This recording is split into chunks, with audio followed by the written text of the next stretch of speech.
Welcome to Freddy Fazbear's Pizzeria, where fantasy and fun come to life. Hit it, guys. If you're watching this video, it means you've been selected as Freddy's newest security guard. Hello? We're going to have so much fun together.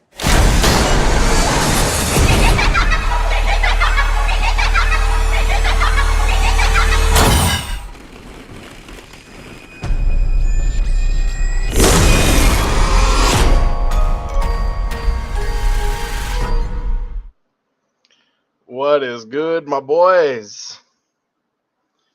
We are live. This is the first live in the new month.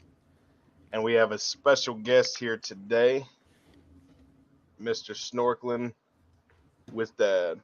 What's up with it? How you doing, my What's boy? up with it? What's up, man? How you doing, man?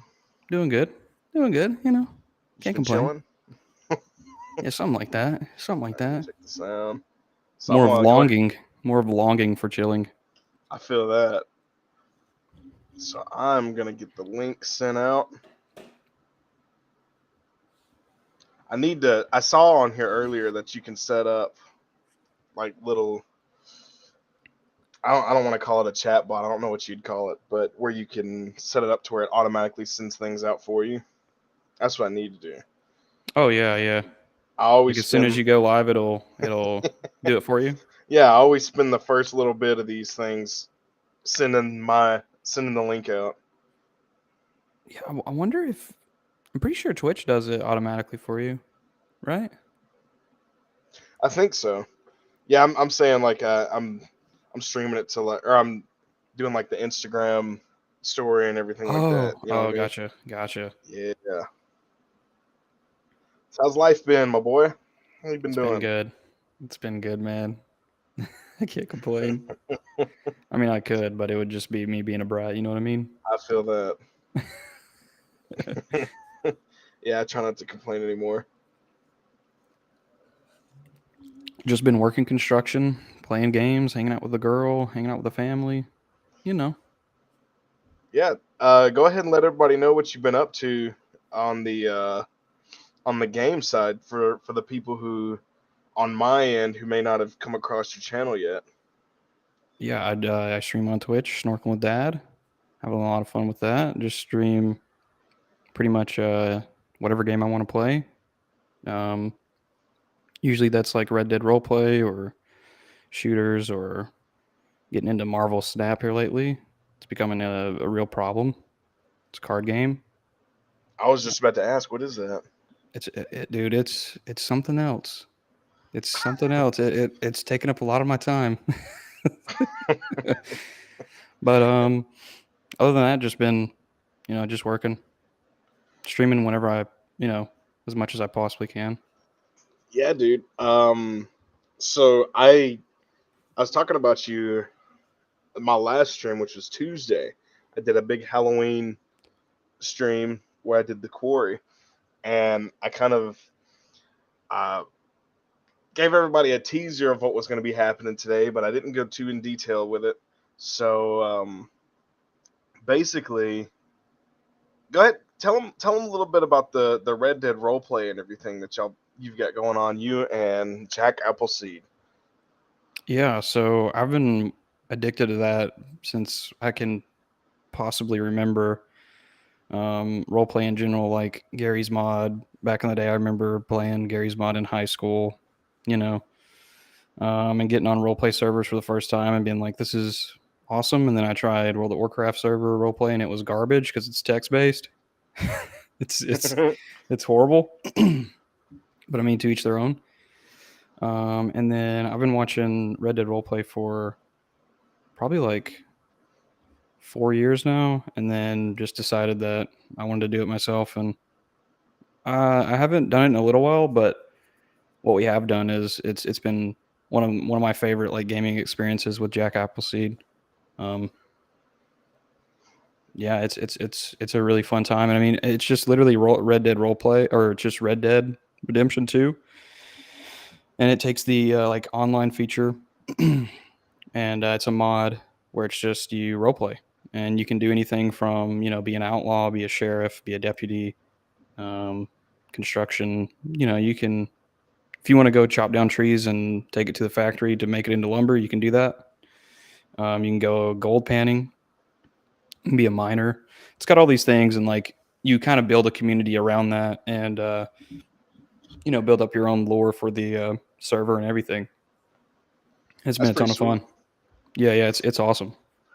Yeah, I am completely new to that whole world. I've watched a little bit of role play. I used to watch a lot of, not so much on Red Dead, but I watched a lot of GTA role play, and they used to.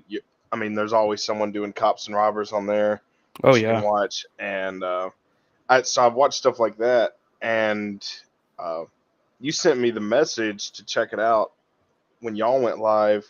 I don't think it was your first one, but it was pretty close. Y'all had just really gotten into it, and I watched it, and I remember just thinking, man, sign me up. Where Dude, do I yeah. sign? Dude, And yeah. yeah, so that's something that we've got in the works right now. I found out that the process of joining is actually a pretty in-depth one, which I appreciate. And so you have to, write character bios and stuff like that. So I'm in the process of you know, refining my character right now. I scrapped what I originally had because I didn't like it. So yeah, I've started over. But yeah, I'm ready to get that going too. That'll be some fun content once I Oh get yeah. running. And dude, it's one of my like favorite communities because the server that I've been playing the most of, we were on one called Gold Rush for a while, but then we swapped over to one called Dakota Riverbend, which is the server that me and Jack Appleseed have been playing on the most. Haven't played in a while, but a good little bit. But everyone in there is just so nice, regardless of if the I mean, of course, since Dakota Riverbend's one of those servers where like it's a little easier to get in application wise, you're gonna get like, people that are just kind of not into the role play aspect of it and just trying to ruin the experience for everyone. So you can encounter that, but for the most part, 99% of the time, you just run into people who genuinely want to have a good time with the role play, Yeah. and it's just a really fun, interesting experience that you're not going to get anywhere else other than like, in a role play, in a mod that's meant for that. So it's been awesome, Yeah, that's and sweet, I'm bro. super pumped for you to be on there with us. Oh yeah. And actually when I was actually in your area, that would have been in September, and I was talking with Jack Appleseed, and he was kind of giving me some tips and some pointers on getting in, and yeah, I can't wait for everybody to see kind of what we've got cooking because it's going to be fun. So yeah, just be tuned for that. It's going to be, as you can see, you got Snorkeling with Dad. He is basically the ringleader here, and then we got Jack Appleseed, myself, and then y'all know him as P Jiggy or G Piggy, however you want to say it. He goes by both. So it's P Jiggy if you're acoustic. So, so but yeah, so be looking for that because that's something that I'm excited to bring. So yeah, dude, Five Nights at Freddy's. Five Nights at Freddy's, man. So I got a question for you. Did you play the games? So honestly, I've never played a Five Nights at Freddy's game, but I was there when that game, at the inception of it, like when they first started it, because I remember I was a huge PewDiePie fan back in the day. And I mean, I watched him play all of Amnesia, and then I watched him play the first Five Nights at Freddy's, and then I lost full interest in everything PewDiePie and have never seen another Five Nights at Freddy's content other than the movie. Yeah. Uh, I mean, honestly, it's kind of close to the same. I wasn't on board as early as you were. It sounds like I was. I mean, I knew about it, and I had friends that played it, but you know, the only the only computer games we were playing at that time was we had a dinosaur. It was like Turok, but it was a very watered down version of Turok, and that was basically all I was playing. So I wasn't on so much there, but then I remember watching Markiplier play it. P Jiggy's huge into Markiplier, and it was probably his biggest fan, honestly. And so through that, I actually kind of learned more about the game, what the game's been about. Like you said, I knew it was there, and I had seen people play it before, but I had never played it. But when I heard they were dropping the movie, I gotta say I was pretty excited. I'm Blumhouse is a studio that I've been watching here for a while, and all of anybody who's followed my channel for any amount of time knows, that I'm kind of a cinephile, and so Blumhouse is a studio I've really been tracking alongside A24, and I was really excited to see what they do with it. I knew the concept. You're stuck in a control room, and these animatronics are trying to kill you every night. Yeah. I mean, that concept in and of itself is awesome. So I was excited for it. What did you think when you heard that they was making a movie? How'd you feel?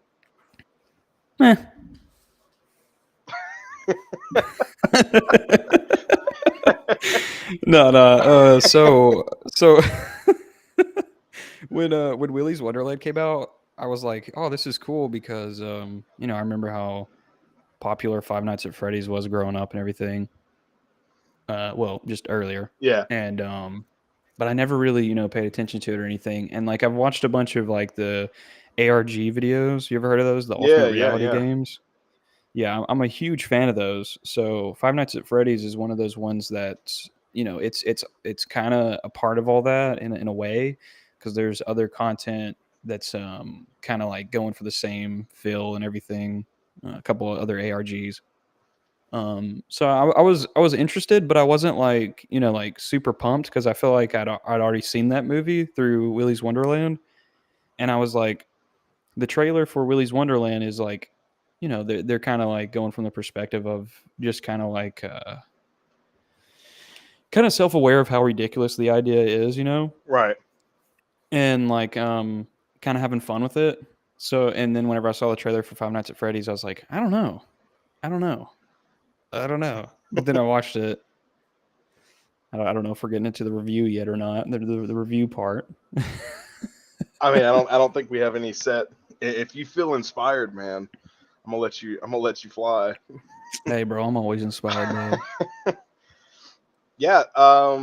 Actually, Willy's Wonderland is a movie that I have had on my watch list forever because I am a huge Nick Cage fan. And when I heard that, especially here in the last few years, because Nick Cage has kind of had this crazy resurgence where he was big in the 90s and the early 2000s. He was done, you had movies like Face Off and The Rock and stuff like that. But then he kind of died Classics. off, and he was doing, I don't he was doing like some weird like obscure stuff. Bangkok Rising. Right. I think is what that movie was called. And I think and I don't know if you've ever heard of him. There's a guy on here on YouTube. He's Elvis the Alien. You ever watch him? Oh yeah. So I became a huge Elvis the Alien fan from watching his Nick Cage reviews because he basically is the Nick Cage guy. And so I loved that. Nick Cage has just kind of got unhinged and everything. And last year when Unbearable Weight come out, I was super excited to watch it. I remember watching it and I was just thinking, dude, this is like Nick Cage is just basically owning up to his own meme, and he was just indulging in his own meme. He knows what everybody thinks about him, and he was just playing into that. And in my opinion, that was the funniest movie of all last year. At least it was up there. I love that movie. At least the wall scene. The wall scene is Oh, dude. It was great. And The so bench scene right after the wall, dude, it's just it's one magic. one after another, man. Yeah. It was so funny. And so yeah, the Nick Cage thing, I had kind of, from just loving the memes around him, and then being a fan of him back in the day, and then now I've been exploring all that stuff. So Willy's Wonderland is a movie that I've had on my watch list forever. Still haven't watched it. Dude, you got to. I got a Willy's Wonderland t-shirt. That's sick. Have you seen Mandy with him in it? I have not. That's another one. I was just about to say it. That's I have that one. Mandy. That's one of my top 10s. Mandy is one of my top 10 movies of all time. Oh, nice. That's Not high even gonna lie praise. to you. Yeah, it is. Yeah, yeah, dude. I have Mandy, Willy's Wonderland, and Pig. Those are 3 movies Oh, from with him that have been in my watch list that I haven't got to yet. And all so fun, all great. so All fun, all great.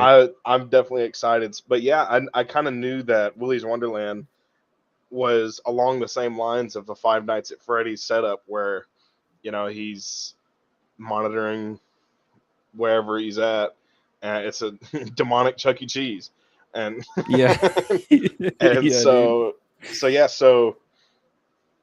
I guess let's kind of bridge into your review as far as expectations go. So you saw the trailer and everything. What do you think? Did you expect it to try to be like a Willy's Wonderland, or did you expect it to go a different route? What'd you expect? Off the trailer, I was like, I feel like they're gonna play it too serious, like they're gonna go a more serious route. And then with the PG-13 rating, I was like, I don't know how to feel about this at all, because Willy's Wonderland had a rated R, and I feel like that rated R really helped it. Where I understand why they went the PG-13 route with Five Nights at Freddy's, just because they have a lot of like younger audience that Right. thoroughly enjoy Five Nights at Freddy's. And I feel like it would have been a disservice to that younger audience to make it a rated R film that their parents can't take them to watch. Yeah. So I definitely understand it. But based off the trailer, I was like, I don't know. I feel like they're going to take it too serious, Yeah. Whereas like something like, and I think the idea of animatronics coming to life and like trying to kill people is really fun. It's a really fun idea, but it's not like it's not like Backrooms, or it's not like Right. it's not like actual horror in the sense of like I would be scared in that situation. Like if Chuck E. Cheese came to life and was trying to kill me, I mean, come on. I feel that. I'm gonna be laughing while I'm dying. You know what I mean? Yeah, I don't think anyone's crying if Chucky's running after him. Not now. Well, Chuck E. Cheese version. Let's get that straight. Not Chucky. We Yeah. love that little guy here. Yeah. But yeah, I was just worried that they were going to take the movie or take the whole idea a little too seriously. Yeah. And I was kind of right about that. Yeah. But I'll say this, like I guess we can get into like the spoiler bits, I guess. Yeah. Or just the review in general. Yeah. I'll let you go ahead. Yep. So I feel like the setup, like the first act, is really strong. Even though I was already feeling that way of like, I feel like it's gonna take itself too seriously. But I feel like it's pretty strong in the beginning. I feel like as the movie goes on, I consistently lost more interest as it went on, compared to Willy's Wonderland, where I felt like constantly engaged. I know I'm comparing it to that, but it's just a movie that just feels very similar in like plot and everything. But I will say that there's some scenes in Five Nights at Freddy's that like are genuinely really cool. The closet scene, for instance. Yeah. The scene where Freddy himself is like behind the curtain and he comes out. That's an awesome scene. Just like the introductions to the animatronics themselves is really cool, I feel like. Yeah. and kind of showing how they're all different in their approaches to hunting you. You know, so I love how they played with all that. I feel like that was really fun. Um, but I feel like I mean, the thing that like I felt like kind of detracted from the movie's plot was the whole dream aspect. Yeah. Yeah. I feel like we'll definitely have some more to talk about that. So Yeah, go into ahead and tell me a little bit about like what you're thinking of the beginning and yeah, stuff like yeah. that Actually, too. I was gonna say if you want, I'll go ahead. Yeah, I'll do that. And then if you want, we can talk positives first. We can kind of structure it that Yeah, way. If you yeah, want to talk our positives, and then we'll work our way into our negatives. If you want to do something like that. yes, yeah, that sounds good. All right. So yeah, basically, kind of the same thing. I was, obviously I didn't, as I said earlier, I didn't watch Willy's Wonderland, so I really wasn't comparing it to anything. All I knew going in was the game is known for having a super creepy atmosphere and the jump scares. That's all I knew about the game. And like I said, I'd watched little bits of like Markiplier playing. I had seen one of my other favorite content creators and Cody Leach. I watched him play some of it and stuff. So that's it. That was my only reference going in. So I guess expectations wise, I was just hoping for and this is what I was telling everybody that I was going with or that was thinking about going but didn't know. I just tell them I expect it to be fun. I didn't expect it to be greatest horror movie of the year. I didn't expect it to Right. be, super scary and it's gonna stick with me and I'll be thinking about it for the next few days. I expected to go in and just have some fun with it and walk out and go, yep, that was a good time. I had fun with that. Yeah. And since we're talking positives right now, for the most part, I'd say it did that. I did have fun with it. I went in, I sat down. Josh Hutcherson is an actor that I haven't seen in a long time, and Yeah, so for real, dude. so For real. when I saw him, I thought that was kind of cool, and for the most part, I think he did pretty good with you know what they gave him to do. Um, I thought the opening scene with the because it opens up with that security guard um, trying to escape, and he goes through the vents, and and you have Five Nights fans are gonna kill me, but the little cupcake, I don't know what it's called, but the little cupcake is attacking him through the vent, uh, and Yeah. then he gets caught and gets sat down in the chair and all that. All that was fantastic, and I was like, all right, yeah, this movie is gonna be exactly what I wanted it to be. And then you open with Josh Hutcherson's character, and he's this, the security guard at the mall and everything. And I like. I'm trying to keep it positives here. Well, I guess I'll just skip that for now. I'll save that for later. Um, the biggest positive that I think I can have for the whole movie is the animatronics themselves. I think the fact that, as far as I know, I think most of it, if not all of it's practical. Oh, really? I think so. Now I don't know that for sure, but I'm pretty sure. I'll say most of it was done practically. It's practical That's definitely a stuff. positive if that's true. And yeah, and then, well, even so, what CG they used, if they did, and I'm sure they did, in certain places you had to. It looks fantastic. I thought the animatronics looked great, and especially the way they play with lighting and stuff, like you said, with like the closet scene, fantastic. Um, and with again, Foxy, I think is the name. I'm learning. I'm learning. I think Foxy is the one's name. They're No, both his name's Joseph. Joseph. I got you. Oh, No, I'm Joseph. just kidding. I don't know. I think. Yeah, I think it's Yeah, I Foxy. think. I think Foxy. When I think it's Josh Hutcherson's in the hallway when that one first kind of really shows itself, and it's at the end of the hall, and the way the lights are blinking and stuff. That shot is awesome. The way you see Foxy, it's like, okay, these things are creepy. I can understand. We talked about being chased by Chuck E. Cheese. and how it wouldn't really be that scary. I could see with certain ways that they showed these animatronics in this movie, I was like, okay, I can see how that would be terrifying. When you have an 8-foot Yeah. fox that's all decrepit and broken down, and it's staring at you at the end of a rundown hallway. That looks creepy, And so I agree with you on that. I think that was definitely my biggest positive is the kind of in quotes creepy scenes. Matthew Lillard is definitely a treat. I'm a Dude, huge yes. horror fan, and Matthew Lillard, I did not know he was in this going Me in. neither. So when he sits down Very and I saw surprising. him, I was like, "What?" I leaned over and I had G Piggy sitting beside me. I said, "That dude is a legend." So I did Yeah. not know he was in this. So I had no idea yeah, either. that was a huge treat. So that I definitely have to throw him in the positives. And overall, I'd say I think the performances all around were great. I don't think there was really anybody that was, when they were on screen, they were dreadful. I don't think anybody was really like that. I thought the kid did good.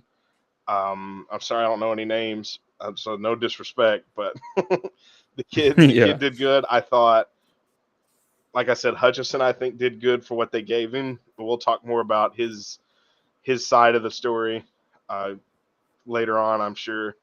And I did have, I'll say, I had problems with the cop character. We'll talk about that later. So, but for the most part, I think the movie did what I wanted to do. It was fun. I enjoyed it. I sat down. I had a good time. And there's some gripes I had with it, but when I left the movie, I left saying, yeah, that was a good time. I had fun for that 2 hours of sitting in the theater.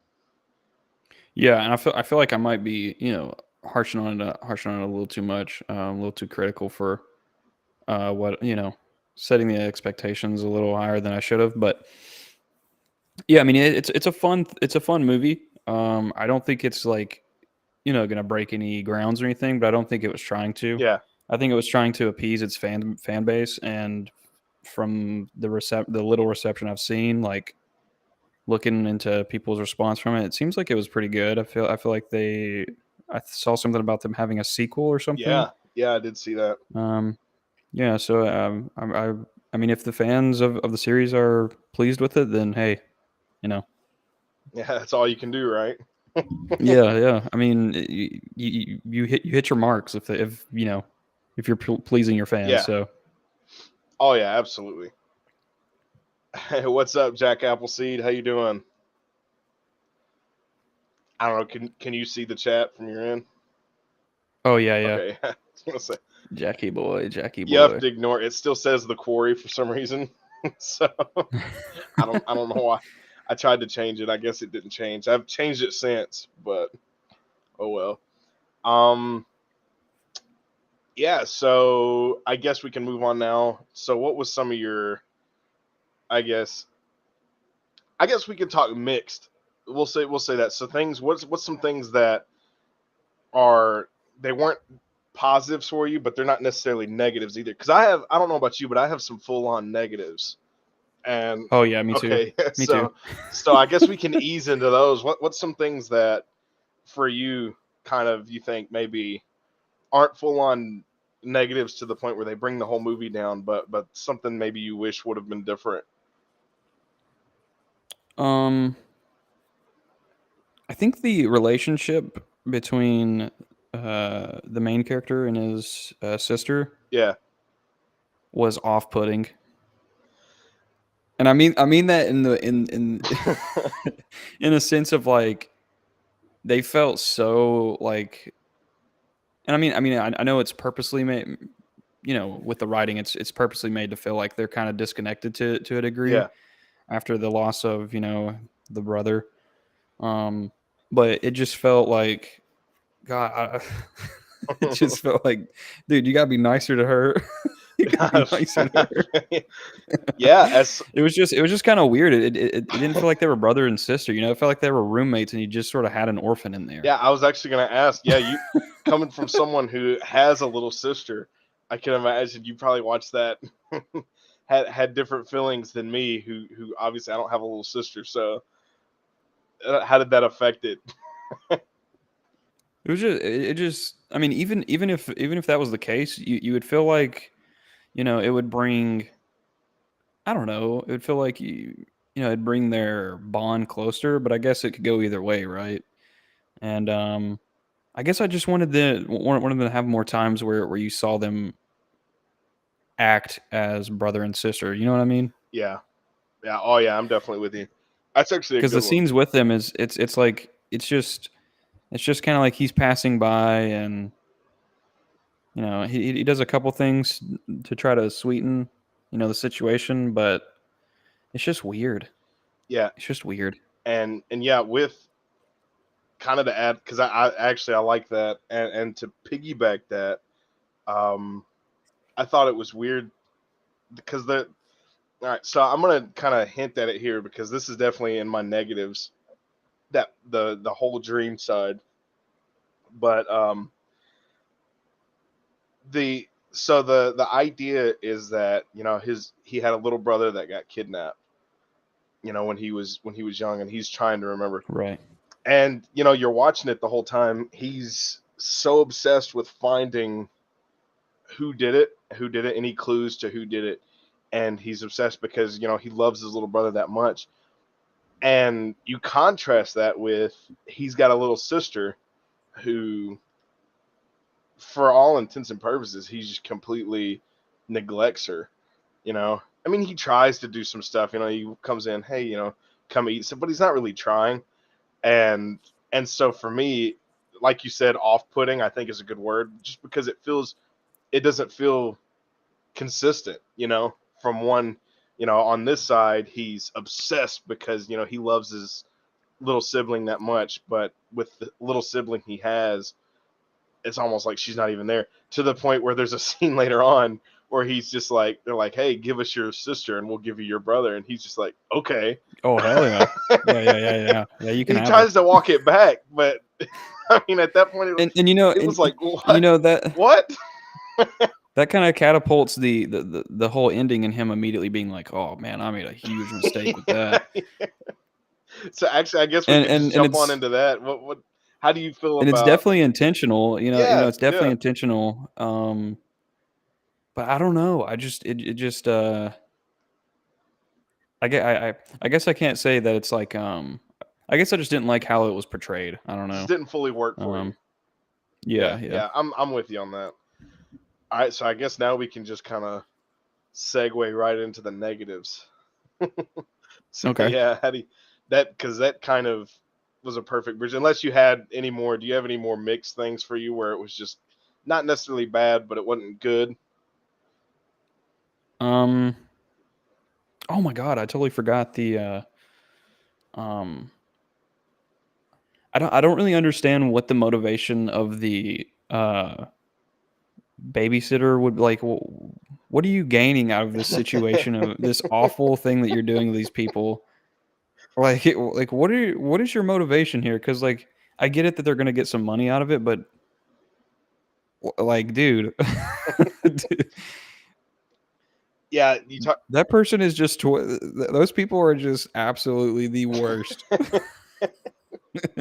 Yeah, that was kind of silly. I thought, where it's just like, yeah, well, and that was another thing too. When it started happening, I was thinking, I don't see how. Wasn't it like for like $2,000? It seems like, yeah, because they It was bargained like 3, and she said 2,000, and that was kind of what yeah, it they was ended like up either accepting. 2,000 or 1,000 or something like Yeah. that, and I'm just like, that is. I was just like doing the math in my head. There's three of you, probably gonna split that three ways. It's like not really a good deal. That's that's literally nothing. I'm sure that they need money, but at the same time, this is pretty destructive to someone's life that you're doing this for like what, $400 at the end of the day. Yeah, that's just. I'm with you. That was weird. I thought that was a kind of a weird plot line. I get why, they want to have some people to fall victim to the animatronics and stuff, but it's just I feel like there's probably a better way to go about that than Yeah, just You know what I will say? The script writing itself feels like the most Blumhouse movie, because there's some Blumhouse movies that are literally like excellent. You know, Right. wasn't wasn't Get Out a Blumhouse film? Yeah, I think so. Yeah. Yeah. So okay, so for instance, like there's that's a Blumhouse film, and then Blumhouse has some movies that are not so great. You know what I mean? But they Right. do have some bangers. They have absolute bangers. But this movie really felt like one of the most Blumhouse films. Like there are aspects of it that are really enjoyable, really interesting. If not good, you know, if even if they're not good, they're still interesting. Like the dream thing, I'm so conflicted on it. I'm so Yeah. conflicted on it because it's a cool concept of like you for sure. I mean, he's right. You have you technically your brain does remember everything. Yeah. It's in there somewhere. And so right. So just like retracing it through dreams is an interesting idea. Um, uh, but where was I going with that? I just lost my train of thought. Well, yeah, I get what you're Just saying though. completely lost my train of thought. Talking about just the writing did kind of feel unbalanced, and so I guess that'll go into kind of the scene that I was kind of like my biggest head scratcher. Well, I had two things about it that were kind of left me kind of confused the most. One of them has got to be the fort scene. What was that? Dude, I am so glad you said that. I am so glad you brought that What was up. the fort? Dude, I'm so glad you brought that up. Dude. I was sitting there thinking, I don't remember. You know, I never played the game myself. I don't remember anybody talking about this in the game. You know, where you just let's take Dude, a half hour I- and I'm gonna build a fort with with these creatures. I was thinking to myself during that whole scene, like they could literally just kill the two adults in this situation and just take the child. Yeah, like what's stopping them? Dude, like What's stopping what them? is stopping them? And then on the adult side, I mean, what's the motivation in? Yeah, let's hang around and play Going with along these. with Yeah, this. let's play with these supernatural, creepy animatronics with the little sister that I supposedly care so much about, and I want to keep custody of her. Let's hang out with these clearly not right creatures or whatever you want to call them. Dude, instead of those people breaking in and then dying horrible deaths to where like their bodies are never going to be found, Right. they could have just walked in there with a camcorder, recorded 15 seconds of them in that fort and took it to her, and the judge would have been like, all right, yeah, he's not allowed to have children ever again. It's so weird. And I was sitting there thinking, for me, that was the scene for me that completely it tanked the momentum of the film. Yeah, It felt like a complete train crash. Yeah, and when you said talking about just the way Blumhouse, right? I mean, because you have movies like Get Out, you have movies like Black Phone, or I don't know. Did you ever watch The Hunt? Dude, I still need to see Black Phone. Oh, Black Phone was great. The Hunt. I really like. Yeah, The Hunt. The Hunt sounds so familiar. Hold on. Let me Hunt.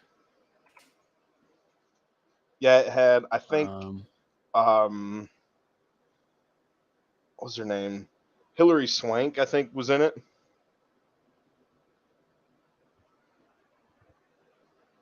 The Hunt. Is that the one with Mads Mikkelsen from 2012? No, this come out just it's like come out just a couple years ago. I think it come out right when COVID this is hit. that dude, yeah. This is that one that was like got removed from the movie theaters, right? Like it had all the controversy. Yeah, there was a lot of controversy, yeah. Yeah, I love this movie. Yeah. So this movie's so fun, right. dude. And you have Blumhouse, this, like you said, Get Out, the pump out The Hunt. They have Black Phone. Insidious. I still need to see Black Phone. It looks so good, man. Split. Oh, they did Insidious? Yeah, it's James Wan. What the heck? Yeah, I mean, you had, I don't know, did you ever watch Freaky with Vince Vaughn? Yeah. That movie was fun, and it was just like, it was a fun, like modern slasher. And so, but then at the same time, they do, they did Paranormal Activity, and just weird stuff. They had like the weird stuff, or like what was that one movie, Ma? Isn't that what it was called? Oh my Just god. Ma. Yeah. So it's super imbalanced, and I felt like this movie encapsulated both sides of that. I'm not going to say that their highs of this movie reached the highs of Get Out or Black Phone or The Hunt, but I don't think the lows necessarily reached Ma levels either. But to me, it was hills and valleys with quality, because you're just going. You have that. I thought it was an awesome opening scene with the security guard. You get introduced to the characters.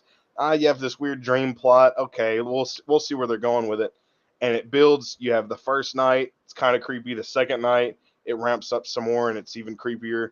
And then the third night, they're building forts with the stuff. It's like, well, it just tanked. You just tanked all the momentum of you're building the tension, building the tension, building the tension, and even I, as someone who hasn't played the games, I know every night gets harder in the game, correct? First night's easy, second night. Yeah. So here you are. We're supposedly getting to in the game where it gets harder and it gets creepier, and now we're building forts with tables and chairs with a bunch of animatronics that aren't creepy anymore. They're teddy bears, basically. They're adorable. Yeah, they're adorable. When he falls down, I laughed. He falls, and they're like all laying I around in laughed, a I circle, giggled. and it's just like, what are we watching now? Is this? I don't know. This feels like a Disney Channel movie all of a sudden, like R.L. Stein's, and then I think is it before this or is it after? When did the kids break in? Was that before that? I think that was before the fort, wasn't it? Yeah, which is weird. So yeah, right? That just doubles down on what I'm saying. So you build it up, you watch them eat a girl in half, like bite this girl in half. Who I'm assuming she's cool. a teenage girl or young, early 20s. And that was the coolest scene in the movie. Watched her get bit in half. This other guy got put in the chair and his face got grinded off, and he's become a part of the animatronics now. All this just happened, and now we're watching them build forts. And so I was just like, well, that just completely tanked every bit of tension you built up. And now we're starting from the beginning again. And that's kind of because my two negatives kind of hit right at the same time. It was that. And then I guess, do you have anything else to say about the fort scene? Yeah, I feel like if they would have played it differently, like, okay, for instance, like, let's say that they're all going to lay down at the fort, right? And you have that scene of them all, all the heads where they're laying in it. Yeah. Just imagine if, like, during that scene, it's just quiet or whatever, like one character's talking or whatever, and then Freddy just like moves his head and he's looking at, the Josh Hutcherson character. Yeah. And like his eyes change color or something, and his mouth opens a little bit, then it just cuts. Right. Just something to solidify that these things are still. Yeah, they're not okay. It's yeah, absolutely. I don't know what their reasoning for that was. I honestly don't know. I thought about it afterwards, and because I write, I don't want to say I necessarily write reviews on Letterboxd. I kind of do like little mock reviews, and where it's basically just a joke playing on the film. And but I did go home and I was thinking about it because I was planning on doing this here, and I was thinking, I genuinely can't think of a reason for what that scene served. I really don't know, other than just enticing the girl. But I can't help but think there were probably better ways to do that. As Yeah, they could have just killed the human. Yeah, the, just the, had the, them. the, That be the the cop motivation. and Josh Hutcherson. Yeah, and then just took her. And for me, I think, and this is it. I think it kind of was it for me. It feels like the ending that's been kind of going around where you have, lately, anytime there's this versus this in a movie, I think it kind of started with Batman versus Superman, which the hottest take I think on my entire channel is that I love that movie. But yeah, that is a hot take. it is. I have problems with it, but for the most part, I love the movie. Wait, are you a Snyder fanboy? Uh, I don't want to say I'm a full on Snyder fanboy. I wasn't on board with everything he was doing. Right. I was kind of happy when they ended it because I'm ready for him to just start over. I'm dreading Yeah. Aquaman coming out this year because I'm just like, oh, I just wish they would just be over with. I want to see what James Gunn's gonna do. Yeah. But kind of what I'm getting at. So you have Batman v Superman, where the movie is about them fighting. They fight, and then they team up and fight something else. You have, and in that movie, it's Doomsday.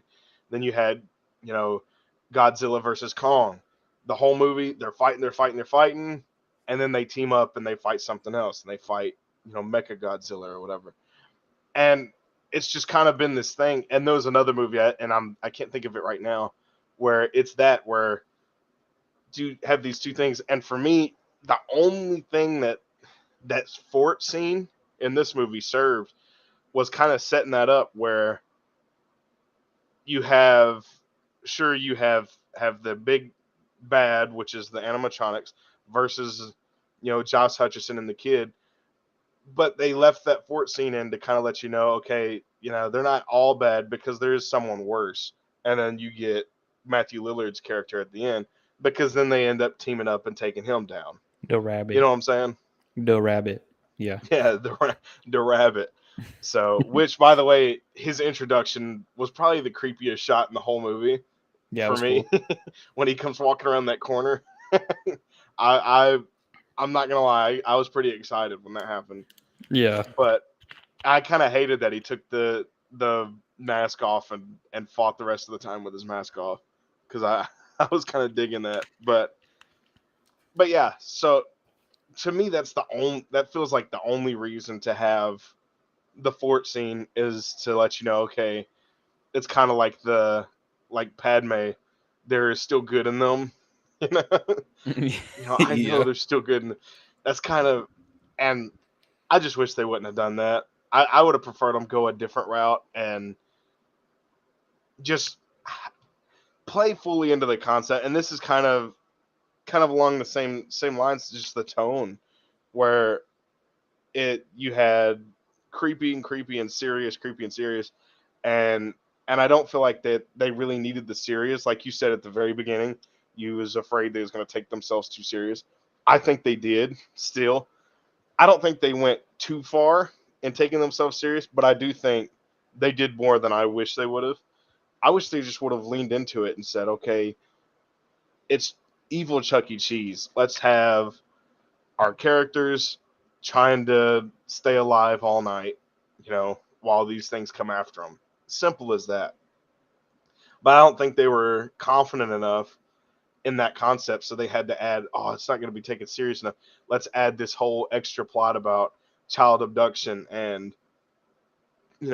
dream walking or whatever it's I don't remember what he called it in the movie, but I just felt like it just felt unnecessary to me. And I really don't know like how much that actually plays into like the Five Nights at Freddy's lore or anything like that, because like we both talked Right. about, we really don't know that much about the whole game series. So Yeah. the whole like child spirits being in the thing, I feel like that's probably true. Right. Right, that's probably true. Yeah. I could assume that. Yeah. But I feel like it would have benefited the movie if like you still do the aspect of like the security guard with the kind of estranged sister that he has to Yeah. take care of, has custody over, the family life problems with that. I feel like they still could have done that, but maybe leave out the whole let's try and steal custody from him with sending a babysitter for $400 and her friends to mess up the joint, and then without the whole dream, maybe just go back to the drawing board on the dream idea and like make it Yeah. a lot more interesting. I don't know. It just kind of like it felt like it served. It felt like it was going somewhere, and then kind of just led to, instead of him like figuring out the past of it in a cool way, it just led to him, offering his sister to ghost children in a dream, Yeah. which was just sort of like, all right. Yeah, it's like, that's it. yeah. It just He felt spent kind of all like a this time. letdown. But yeah, I don't know.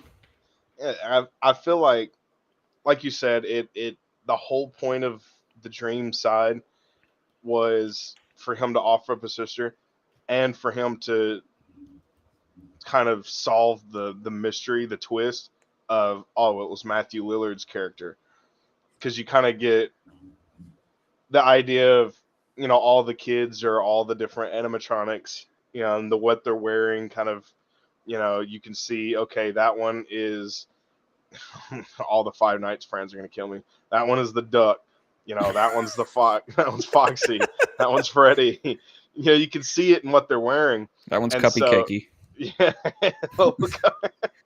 So you can see that, and so it's like, okay, what was the whole point of this plot?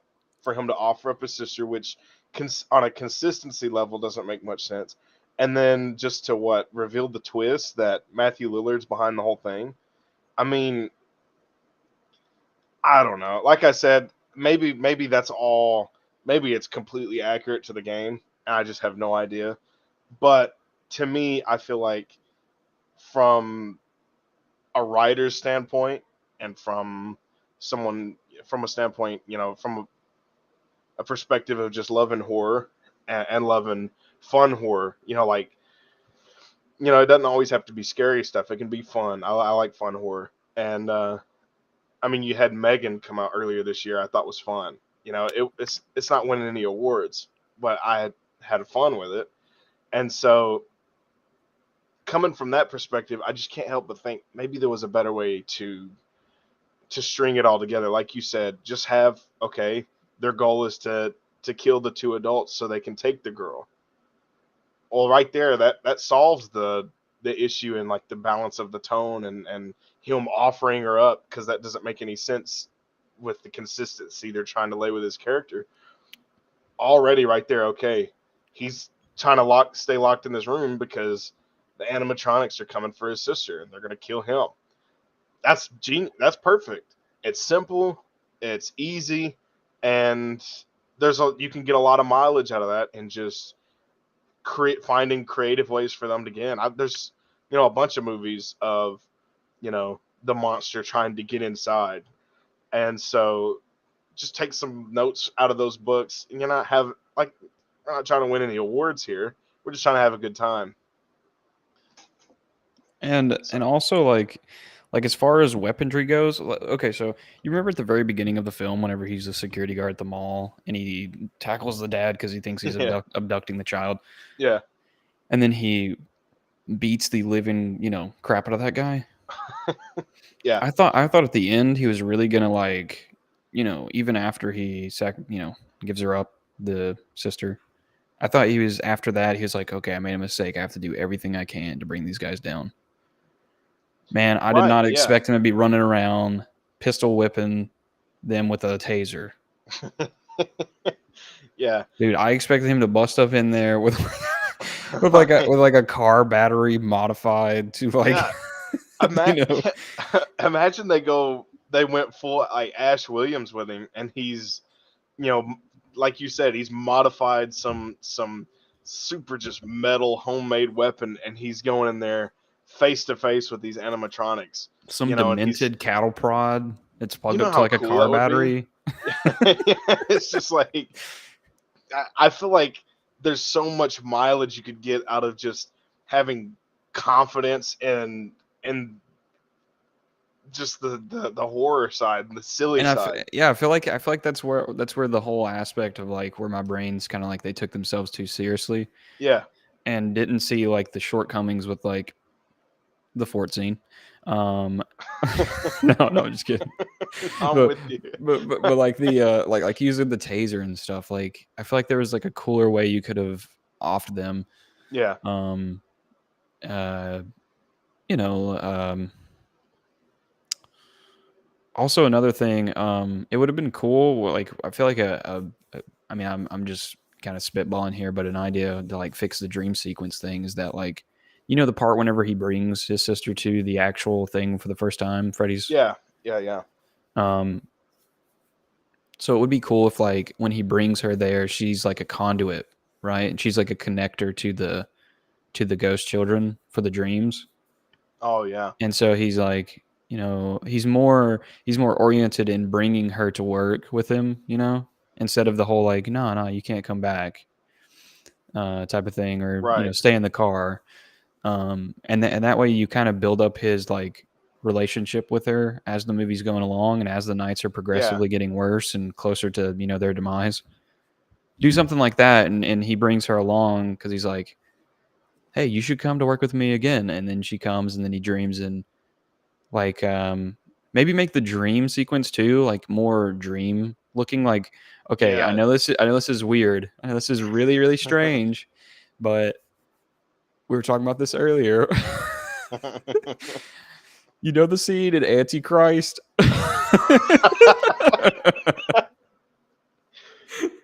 You about to What say scene the I'm talking fox? about? What scene I'm talking about though? Like, where it just looks like it looks like you're looking at like a painting of a Yeah, dream. I Like, know it what you're looks. talking about. Yeah, Imagine if the dream sequence looked like that, like actually terrifying. yeah. They go creative with it. And then Yeah, he follows his sister through the dream, and he meets the kids along the way and learns more about their, like, he sees their past in the dreams, yeah, and he's piecing all this stuff together. You just completely remove the cop aspect. I like how you said yeah, you had serious problems with the cop character because, yeah. dude, Yeah. I'm saving that for last yeah, on my yeah, end. yeah. So fair. But but he uses her as like a conduit for these dreams, and since they're so powerful, he even says something in the movie where he's like, the dreams are more powerful when I'm here. Yeah, But it would have been cool if like his sister was like the string, between that. yeah. And so he like Right. follows her through there, sees the past of the kids and stuff, and at the very end of the dream, every night he gets closer and closer and closer to the end. So while he's progressing in real life, he's also progressing in the dream, and we're getting Yeah, closer to their demise where they finally face off or whatever.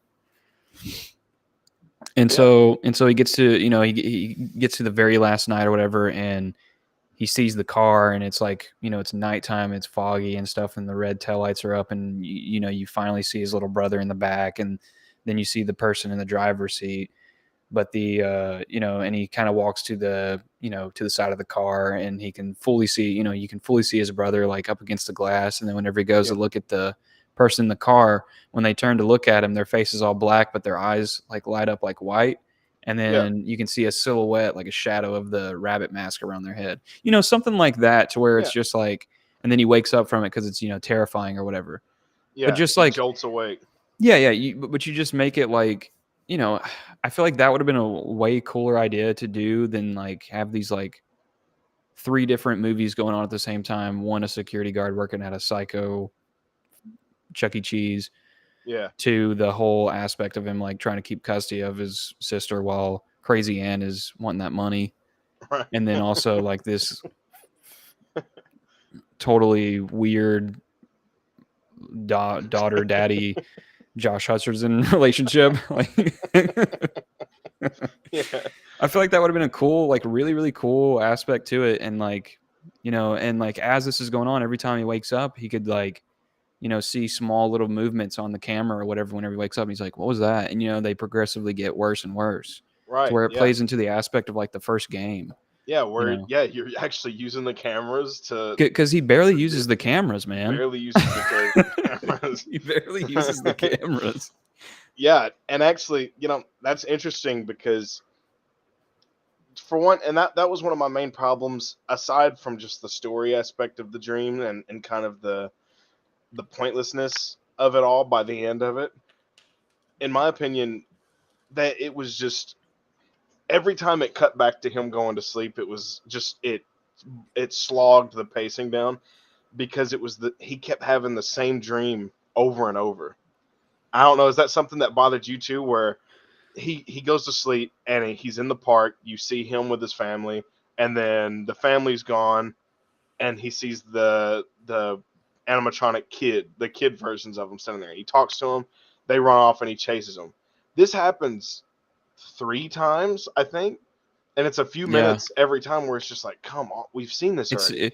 It's just it feels unprogressive, and like he's just dreaming for no, he's doing this. Yeah.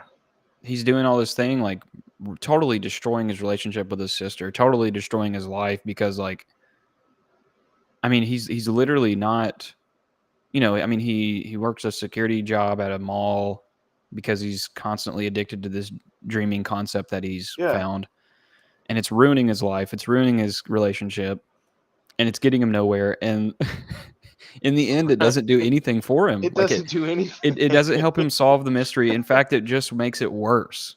Right. Because he sells his sister's soul to demonic children. Yeah. And then immediately walks it back.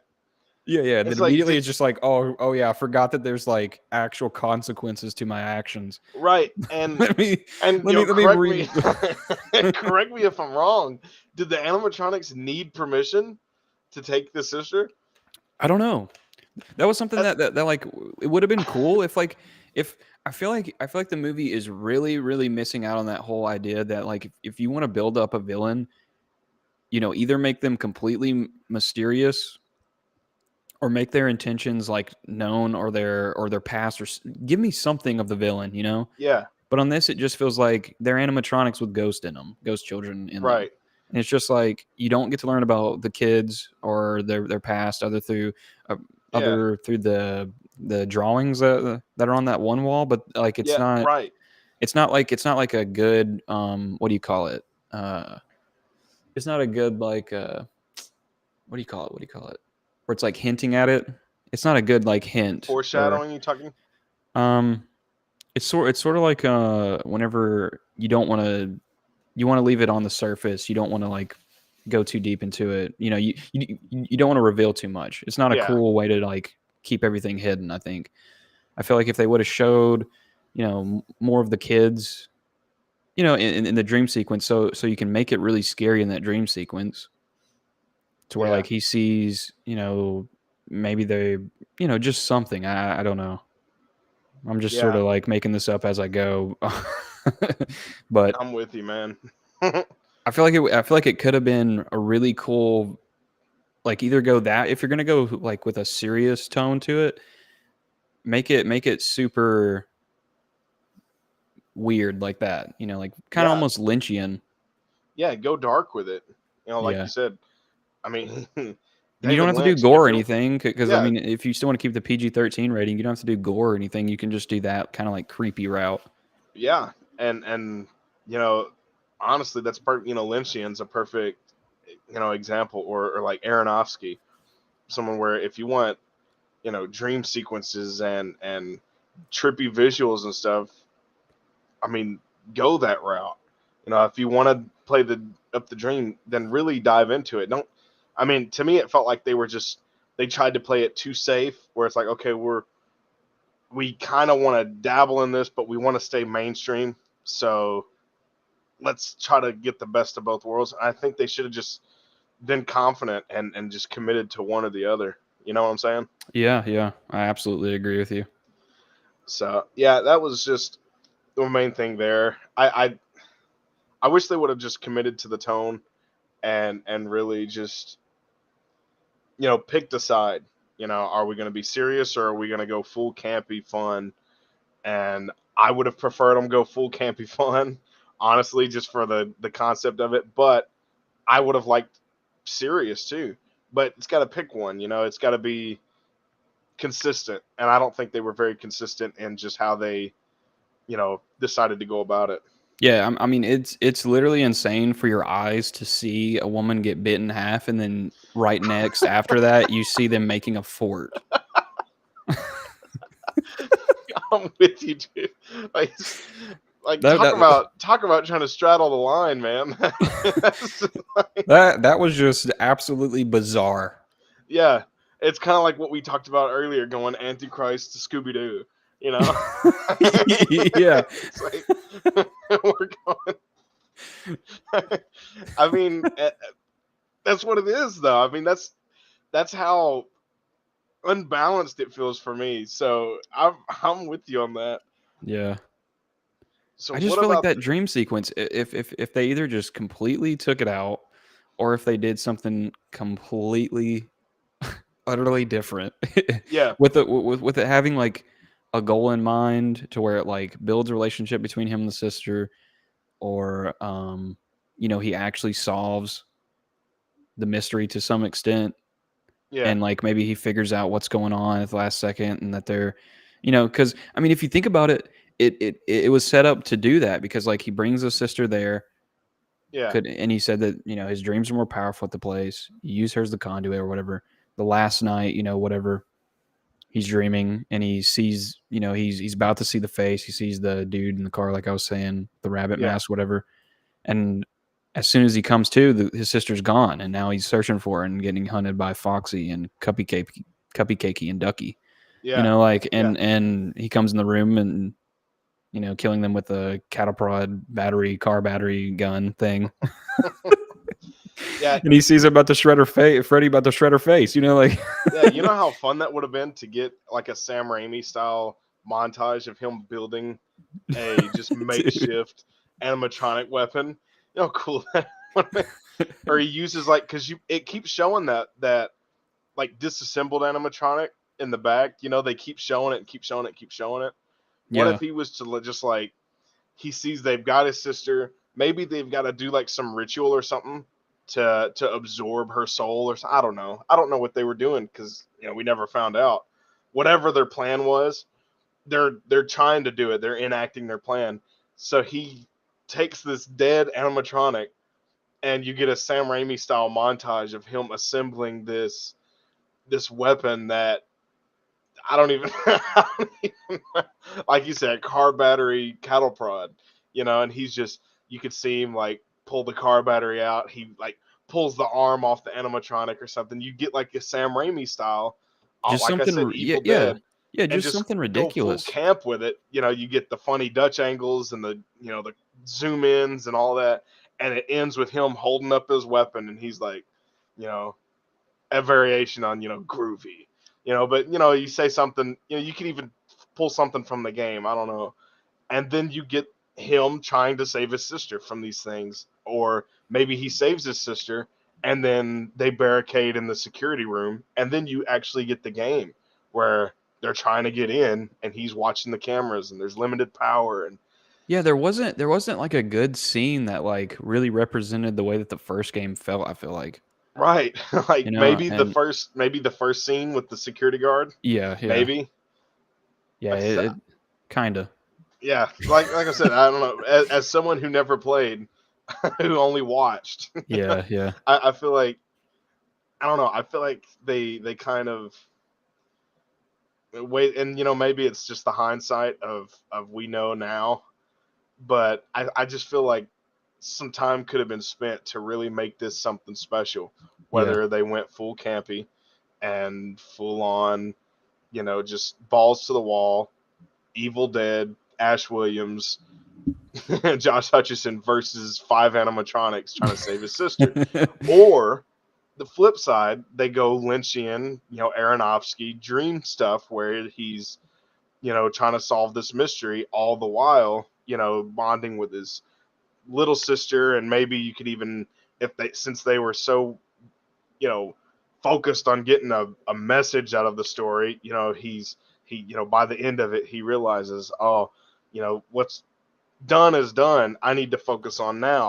Right. I have a little sibling here now, and you have that, and then it's just about him escaping. Maybe you take the campy out of it and you make it, you lean more into the serious and the creepy and the Aronofsky Lynch stuff, and you could get that and then keep the dream stuff. But I think you had to pick a side, Yeah, yeah. because barely dabbling in either one, for me, it didn't fully work.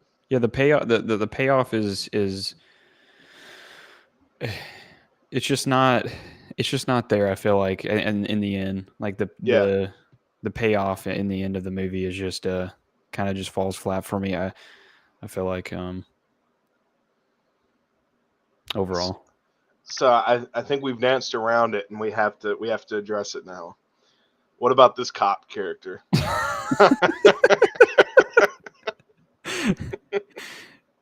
God, what a looker though, huh? Hey, at least we got something out of it. Her acting's great. I'll be honest. Yeah, I thought she handled it in terms of what she was given. I think her performance was good. she felt like I feel like she's like the gas station clerk in like Texas Chainsaw Massacre, where like there's something creepy going on, but I can't tell you. Yeah, She fits that role perfectly. Which I guess is what they're trying to go, but it still feels like confusion and the whole like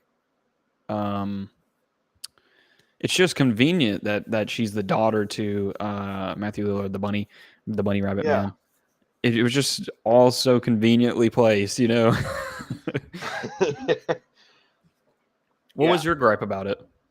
I pretty much had problems with the entire character. Outside of just purely the acting and the performance side, I thought was fine. I did not like anything that they did with her. I felt like it brought up a lot of questions, more questions than were even almost answered. Like, for example, she's the cop. There's a lot of moral questions that come involved where she knows her dad has been abducting children and feeding them to these animatronics, presumably. Yeah. And now she's basically just allowing these other two to fall right into it as well. And then with the fort scene, she's there and she's like, "Oh, I love this place." And she's like looking at them. She's like, "Oh, I love them. These guys are so cool." And then when you get to the end and you realize the twist, it's like, wait a second. She knows that these are dead kids.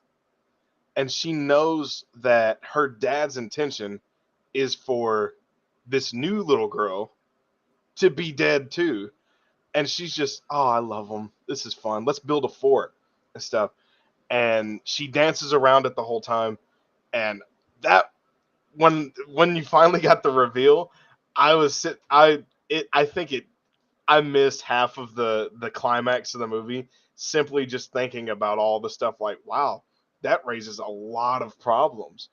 Now that you have, for one, even if she wasn't a cop, just the moral aspect of being a human, and we're supposed to root for her and we're supposed to think she's good, because she said not to bring the girl back. But in the end, it's like, wait a second. Not only are you just not a good person, you're a cop. This is your job.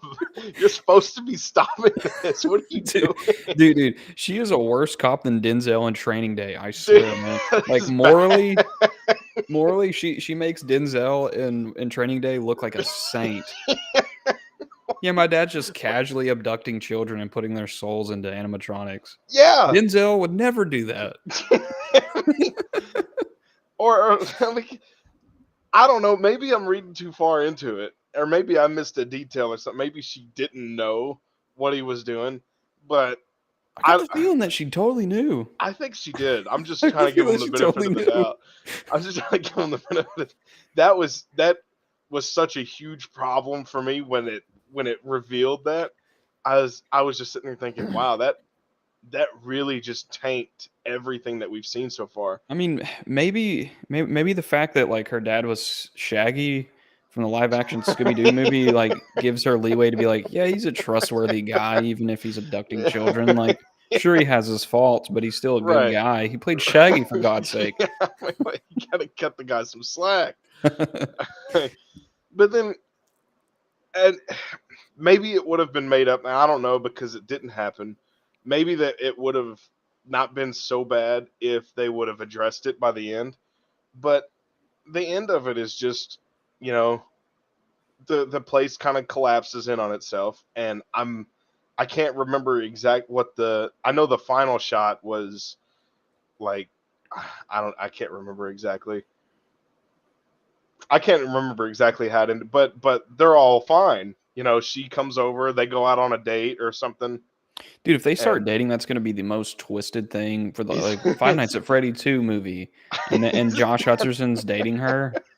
that's so messed up because you're thinking she is an accessory to child abduction, child Oh yeah, murder. You absolutely. know, I mean, this guy is a serial child murderer. I mean, what's the charge And for child soul entrapment? Like, yeah, I don't even know. That's got to be I worse, mean, abducting right? them's one thing, but Like, trapping their souls in an animatronic, I feel like he's that's a not even. hefty penalty. Yeah, he's like putting them in like eternal purgatory of having to live in these machines. And she's an accessory.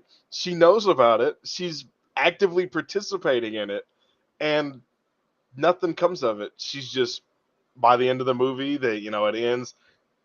He's at home with, I think the little girl's name was Abby or something like that. He's at home with her. You see their relationship's better now. They're like eating. She's like eating cereal or something at the table, and you hear the doorbell ring or someone knocks at the door. He opens it up, and there's the cop chick, and they're on good terms, and they're like, yeah, and it's just like, is there no accountability whatsoever at all? I mean, I Yeah, know it's a dude. Five Nights at Freddy's movie, but I mean, Yeah, there's got to be some rules here. I guess you have to look at it from the perspective of like he almost gave his sister's soul up, so like, and she's let like 5 kids die, right? So it's like, I guess it balances out, I since she was guess, blood, yeah, since the I sister's guess blood related. something like that. I guess. Like, I had once that reveal happened, I had so many issues. I was like, wow, that just retroactively made everything I've seen worse now. Because Yeah. every scene with her in it is instantly worse because I'm thinking they're trying to make her, sympathetic and like she's been trapped, in this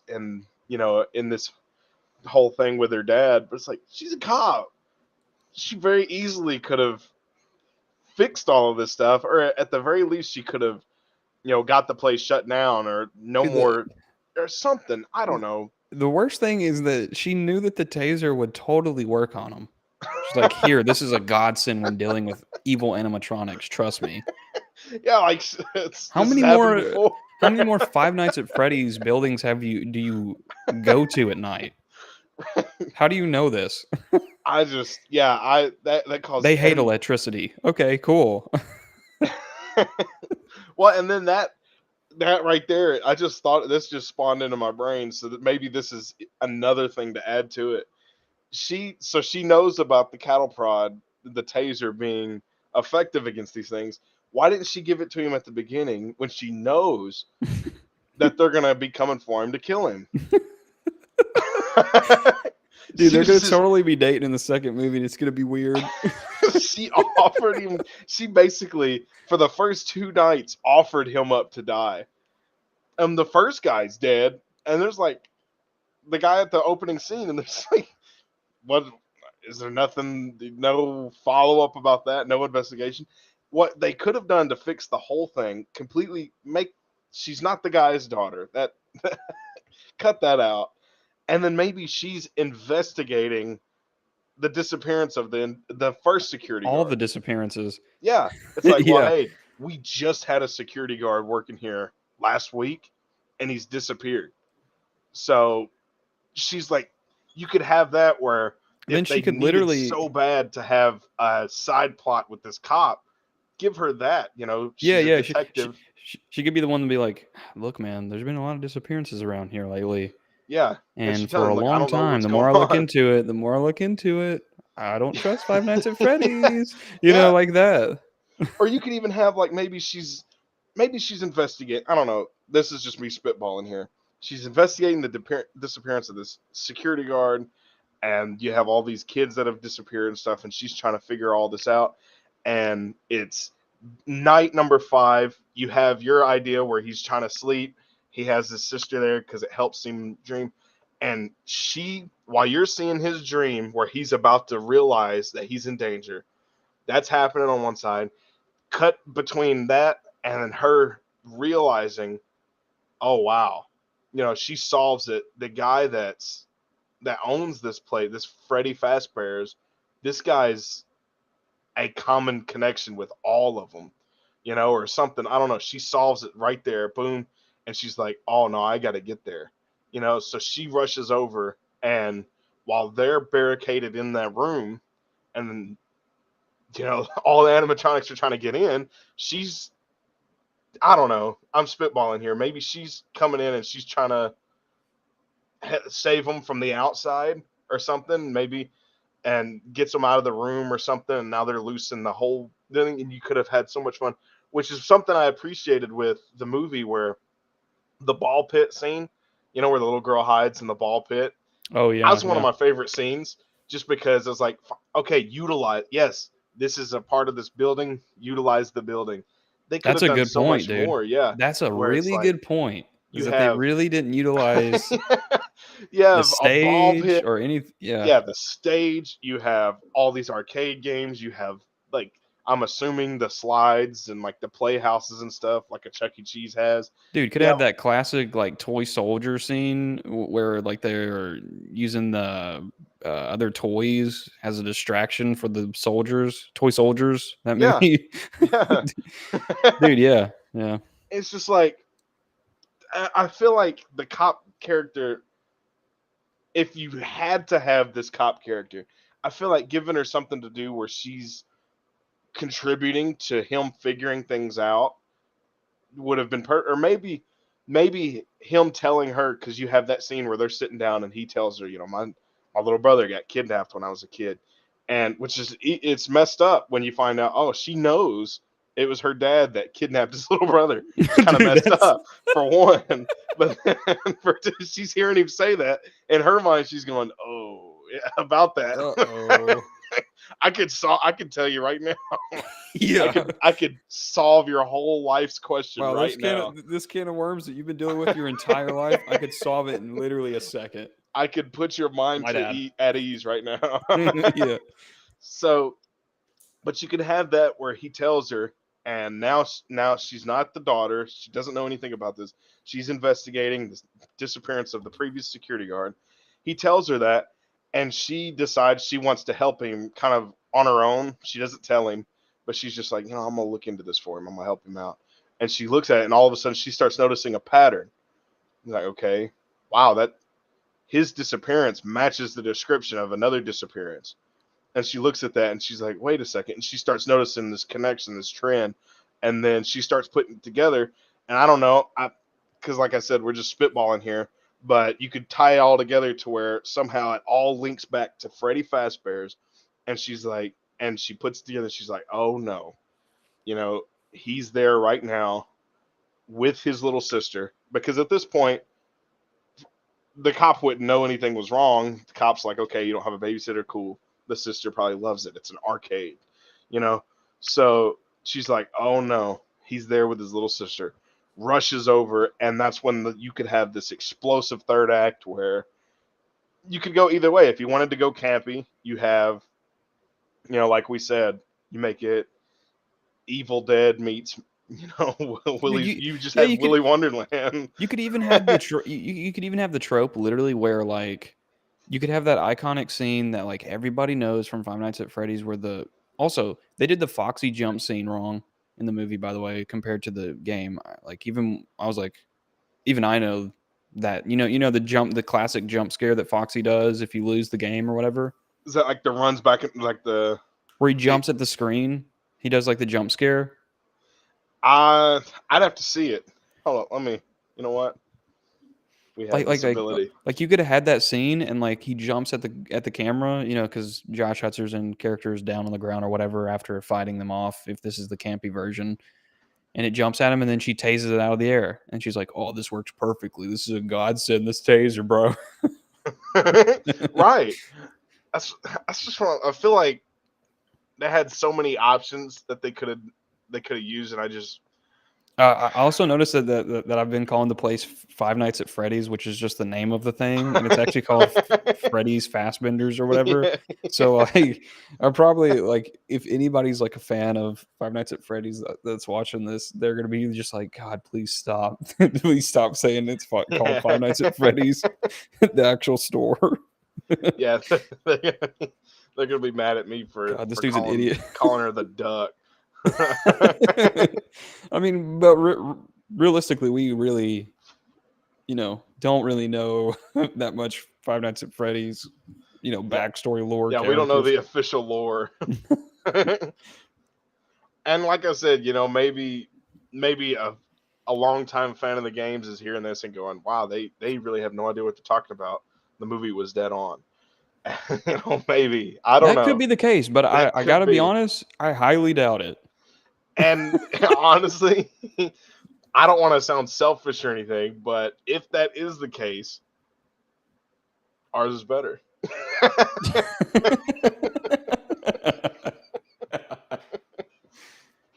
Yep. Standing I'm on just that playing. one. I'm just I'm playing. standing on Twitch. that. I'm absolutely standing on that ground. Ours is better. I'm standing Sign with us you. up. I'm doubling down on that. Absolutely. We'll write the sequel. I Where swear you to at, God, dude. I Blumhouse? swear to God. Dude, I swear to God, if there's a scene of Josh Hutcherson's character laying in bed with her and she wakes up and he's like, "Dead children again?" I swear to God.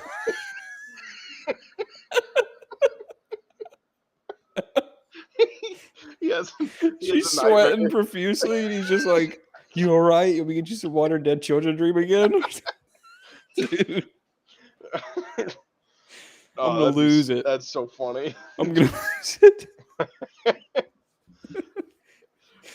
It's that that's ridiculous though. That's even a possibility now. Dude, That's a possibility. he should have opened the door at the end and said, it should be like, "Hey, you ready for your day?" And he'd be like, "I accidentally texted you like how I almost accidentally sacrificed my sister."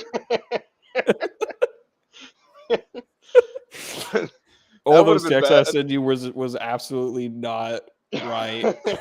Like the conflict of the next movie. They're sitting around the table and the cop, she's just like, "Hey, so I think the little girl's name was Abby." She's like, "So Abby, how do you feel that your brother like offered you up as a sacrifice in the previous movie?"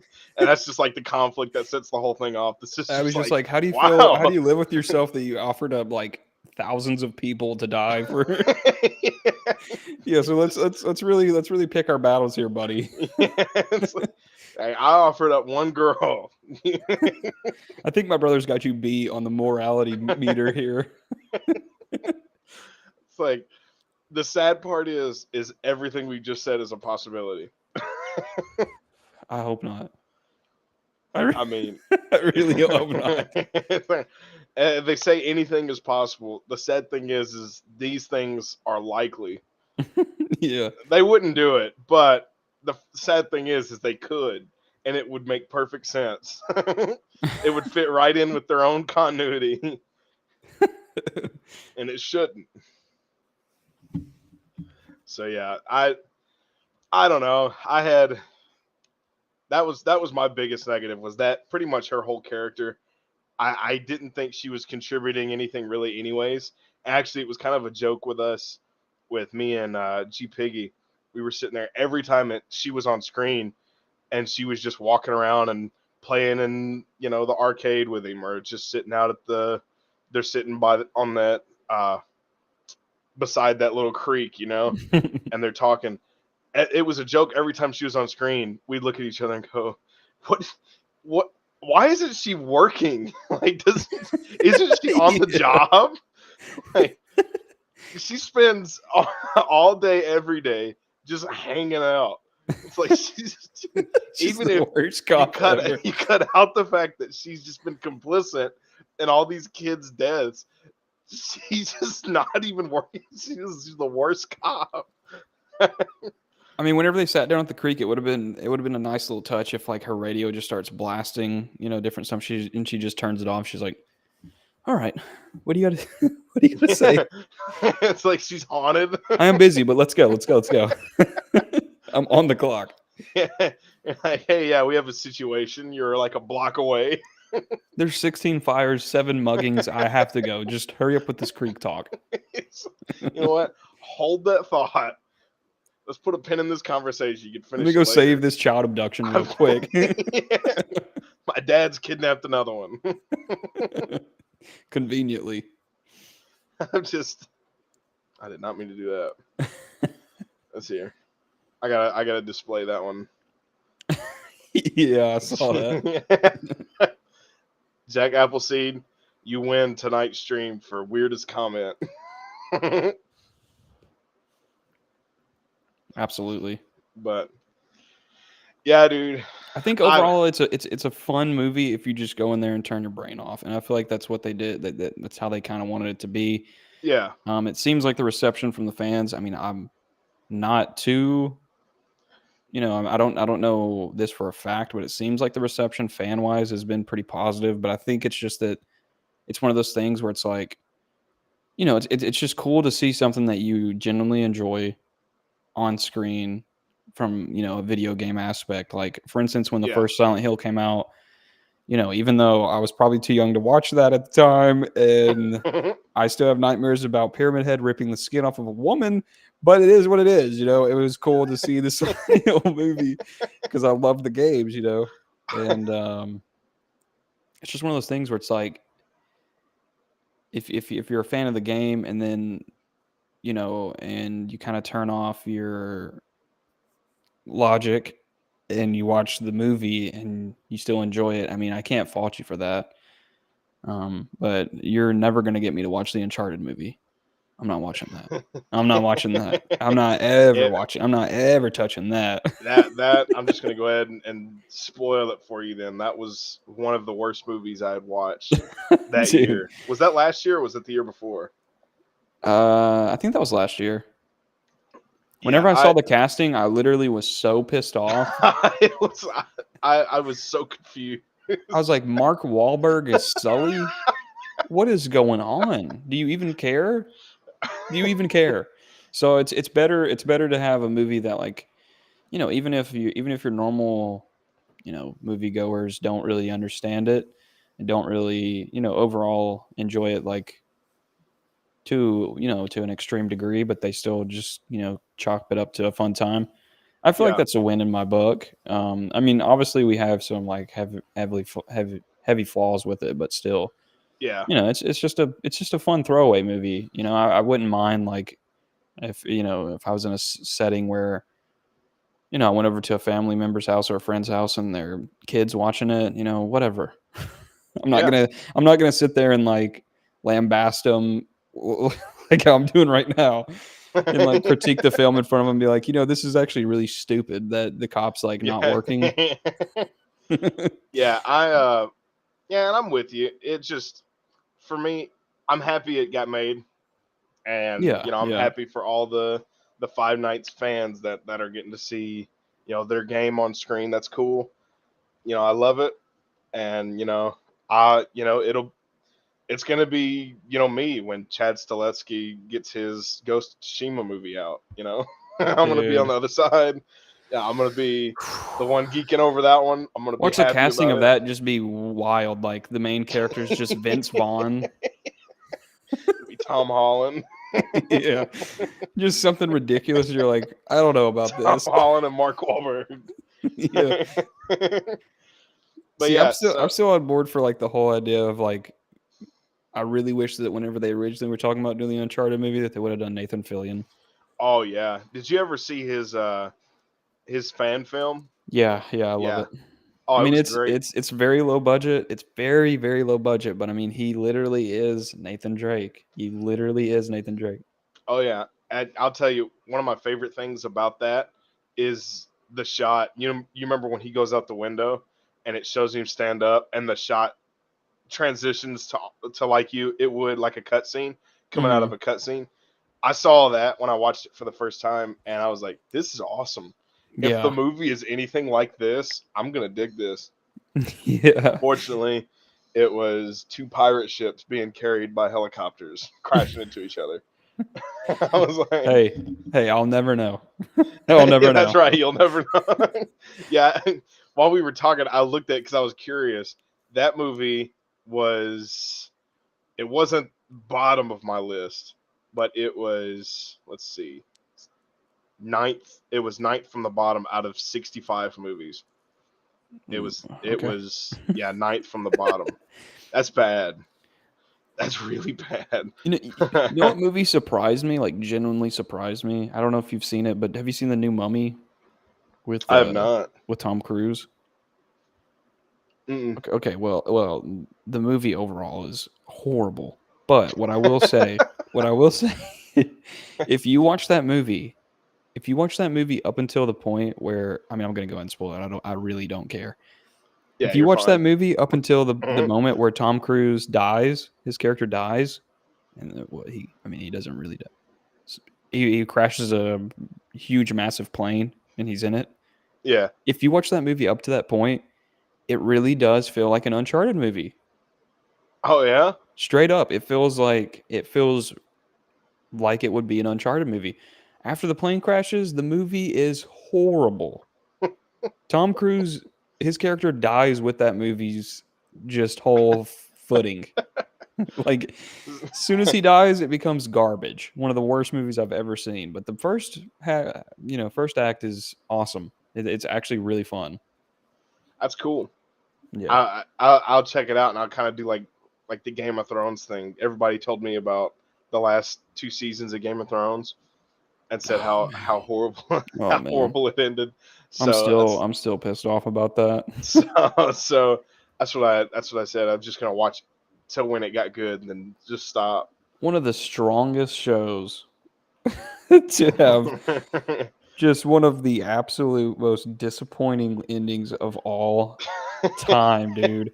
It felt like I was watching the last Star Wars Oh movie man. over again. Like, That's right. just what is going on? I can't see anything. We're going from scene to scene. We're rushing this baby out. Yeah, I remember seeing the cast. It was like red carpet interviews, and one of the reporters said, I think it was Emilia Clarke, and I don't remember who else was with her, but it's definitely Emilia Clarke. Um, and they said, how do you feel about the ending of the show? And her face, when she just kind of makes a cringe face, like, ooh. And it's like when the cast is admitting that's when you know it's bad. Yeah. When the cast themselves is saying it. I mean, you could tell it too. Like you could tell something was up, because I remember I was watching it, and like I always would watch that like after episode bonus feature stuff where they talk about the episode, and it's just fun. Like, it was Yeah. just really cool to see the behind the scenes, and like for the first couple episodes in the seasons, they're going in depth about characters and stuff like that. And then it becomes like, we have a giant undead polar bear. Isn't that cool? And then it's like Tyrion's character, Peter Dinklage, just like, my dude is an idiot. What is he doing? He literally put everyone in a tomb, bro. What is he doing? So it just like, you could feel it. It's just like, what is happening to the show, dude? It just It's tanks it right at the end. dying with my hope of it. Tom Cruise crashed his plane. That's what happened. Yeah, dude. That's what he tanked the show. Yeah, that's how I feel. That's what I always said when I get to that point, finish season 6. That's it. I'm just not gonna finish. I'm not gonna watch anything else. Hey, man, that's fair. Just wait for the Bucks and then read them. I don't have to be a completionist like that. I'm happy with just letting things be headcanon. Yeah. Yeah, you mentioned the Star Wars ones. I was earlier when I was kind of prepping for this tonight. I was kind of going through, and I was like, man, I haven't updated some of this stuff on my Twitch in a while. And I was going on there, and in my About Me, where I kind of have like a little bio there, so kind of let everybody know what I'm about. It says on there that I'm listing off the things that I like and the things that I stream, and one thing it said, and I love all things Star Wars. I was like, I gotta delete that. I gotta delete that because I in fact do not like all things Star Wars. It's crazy how I mean, not to get on this too much, but it's just crazy how different it is now. I mean, when it comes to Star Wars, I just have no faith. I have no hope. Oh man. When it I'll comes go- to superhero films, I have no faith. I have No absolutely no faith. hope. When Infinity Wars ended, I remember this clearly, like it was yesterday. But me and my friend, we literally looked at each other, and we both said at the same time, we said, "I think I'm done with superhero movies." Yeah. Yeah. Just because it was so like, cataclysmic for just like my inner child towards the cape wearer. Like it was just like, Yeah. all right, Captain America's gone, Iron Man, all the OGs. It's just I'm good. I'm good on the future of this. I mean, I have watched a couple. Like I watched Shang-Chi. It was all right, but it's just Yeah. I feel like I'm never gonna get the feeling that I got whenever I watched all those from Yeah. Captain America, you know, whatever the first one's called to onward, Iron Man and all of them. Yep. Yeah, I'm with you, dude. Yeah, I lasted a little longer than I'd watched. I was disappointed in Endgame. I had a lot of problems with the way Endgame wrapped up, but for the What's most Endgame? part, that was that was what you were talking about, yeah, where they time travel back and bring everybody back and they all fight at the end. Oh yeah. I had issues with it, but for the most part, I was happy the way they wrapped the character stuff up. Not so much on the story thing, but the way they ended Tony's character. I was satisfied. The way they ended Captain America's character, even though it completely breaks logic, I was like, you know what? I'm fine with it. That's the end. I'm cool with it. And I was kind of the same way, but I was optimistic because we still had some Spider-Man movies set to come out. Oh, I still need to see And that newest Spider-Man movie. I haven't watched that one yet. yeah, I've heard it's really good. you talking what was No Way it? Home. No Way I Home, think. yeah. I won't say anything. All right. I'll let you watch it. Well, when you watch it, we'll do a stream. Okay. I have some thoughts on that one that I, rendered me unpopular when it came out. I need to watch that and the new like the what is it? The Spider-Verse? Yeah, Spider-Verse? Yeah. I want yeah. to I catch actually that. really liked that one. That's actually G Piggy's #1 for the year right now. Dude, wow. Yeah, that's his favorite movie of the year right now. I mean, the first one is really just an awesome comic book movie. Oh yeah, and the for me, I think the second one, there's a lot of things I think it did better, and a lot of it just still keeps the same quality. So I ended up liking the second one better than the first one. That I realized that wasn't everybody's. It seemed like most people still preferred the first one. Um, but even for the fact that for that to even be a debate, is a testament to the second one had some pretty high quality too. Yeah, I'm excited to see it. Oh yeah, I really enjoyed it. It didn't hit my. It's not #1 for me, but it's in my top 10 for the year. But yeah, we talking. This is some bonus content for anybody who's still listening. Yeah. For anybody who wants to know, we're both. I would still consider myself a Star Wars fan.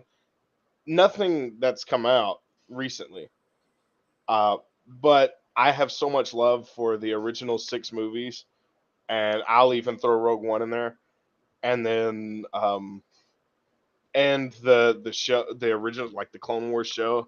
I mean, Oh, they come dude. out. Yeah. The Clone Clone Wars. Wars show come out Both when I was 8, both and versions. so Both versions. I grew up Clone with the War and show. Clones War. Yeah. Both Oh are yeah. I'm with you. fantastic. Yeah. I love the depiction of General Grievous in Clone War.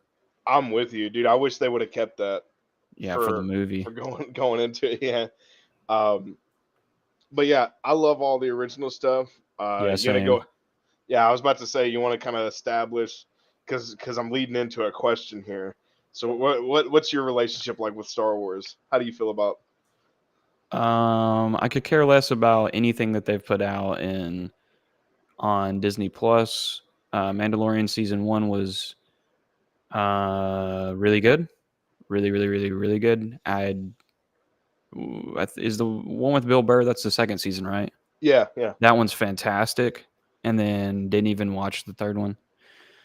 Just kind of lost interest whenever I saw that they were like replacing him, basically. yeah. Because I mean, I'm not watching it for that. I'm watching it for the Mandalorian. I mean, the show's called The Mandalorian. I'm Yeah. watching it for the Mandalorian. Why would you build up this character and then just yeet him out because Yeah, you? that's kind of a weird concept, It, isn't it it? Making your it's show about the title character. it's just it really.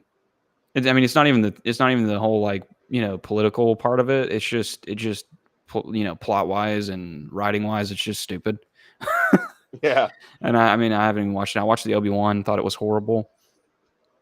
I hate the idea of taking like beloved characters and making them literally like the worst versions of themselves. I think it's they've done it with a lot of things. They've done it with Luke Skywalker. They did it with Obi-Wan. They did it with Indiana Jones. They did it with a lot of people where they just make them like a run of the mill old senile guy who is nothing, nothing like all of their accomplishments and all of their flagship like every heroic deed that they've done has just been scrapped, and now they're just like, I'm drinking alien, titty milk and like just weird stuff that like just doesn't make sense at all.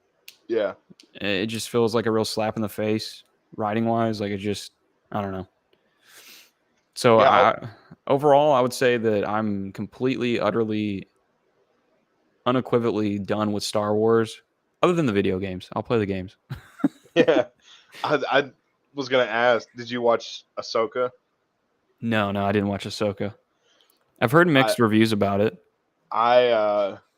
If it gives you an idea, we was talking about Game of Thrones, and it kind of made me think about it.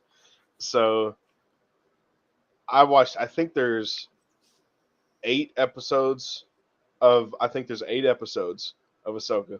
I watched, I don't know, Jaron watched it first, and he told me, dude, you at least have to watch up to episode 5. I said, okay. And I slogged through episode 1, slogged through episode 2, slogged through episode 3. I was like, man, this is rough. Episode 4 was kind of enjoyable. I was like, okay, this is kind of cool. They have some cool things that they're doing. And then episode 5 had some really cool stuff in it. I was like, okay, kind of reignited, I want to watch the show. And then I got to episode 7 and was like, episode 8 come out the next week, and I was just like, so I still haven't finished. I was watching it while it was coming out, and I got to the point where it's just like, I don't even care. I don't even care to finish the show. I don't know how it ends. I still have no idea how it ends. I'm just like completely didn't care at all. I really wish that they would have just let me write the whole new like Rey story. Oh yeah, dude. I remember when they announced and maybe we could do a stream like this sometime, because it'd be kind of cool just talking about our personal fan fiction. When they announced Force Awakens back in like 2014 or 2015, dude, me and Jaron were so excited. I was like, oh no, they're bringing it back. Yes. And you're talking about a 15-year-old kid. And so I was like, dude, I cannot wait. This is going to be the best thing ever. I was pumped. And in our excitement, we were so excited, we wrote our own story for where everything should pick up. Same. And this as a 15-year-old, 15 and Jaron 14. I won't lie, I did the same. And when we watched Force Awakens, it's still to this day, it's the most disappointing thing I've ever watched. I think it's the best of the 3. Yeah. But the other 2 didn't even almost disappoint me as much as Force Awakens did. When we left the theater after watching Force Awakens, I was gutted. I was like, are you serious? Like as a 15-year-old, I was like, I wish they just would have done what we wrote. And the stuff that we wrote was actually pretty cool. Looking back on it, I think there's some stuff that's kind of corny, but the driving plot that we come up with, and we'll have to talk about this sometime, because I think it'd be kind of cool. Yeah. But the driving plot that we built up was genuinely super interesting, and I was like, dude, that's sad. That's sad. That even now, that like taking the personal, because I know they always say, you look more fondly upon things that you've wrote and stuff like that. I don't personally think that, but looking back on it now, I look back and I think, man, at 14 and 15, we wrote a story that was super engaging, and here we are with Force Awakens, which I won't say that I completely hated it, but it disappointed me so much. It's monumental disappointment. And then Last Jedi, we could probably do a whole stream talking about just negatives about Last Jedi.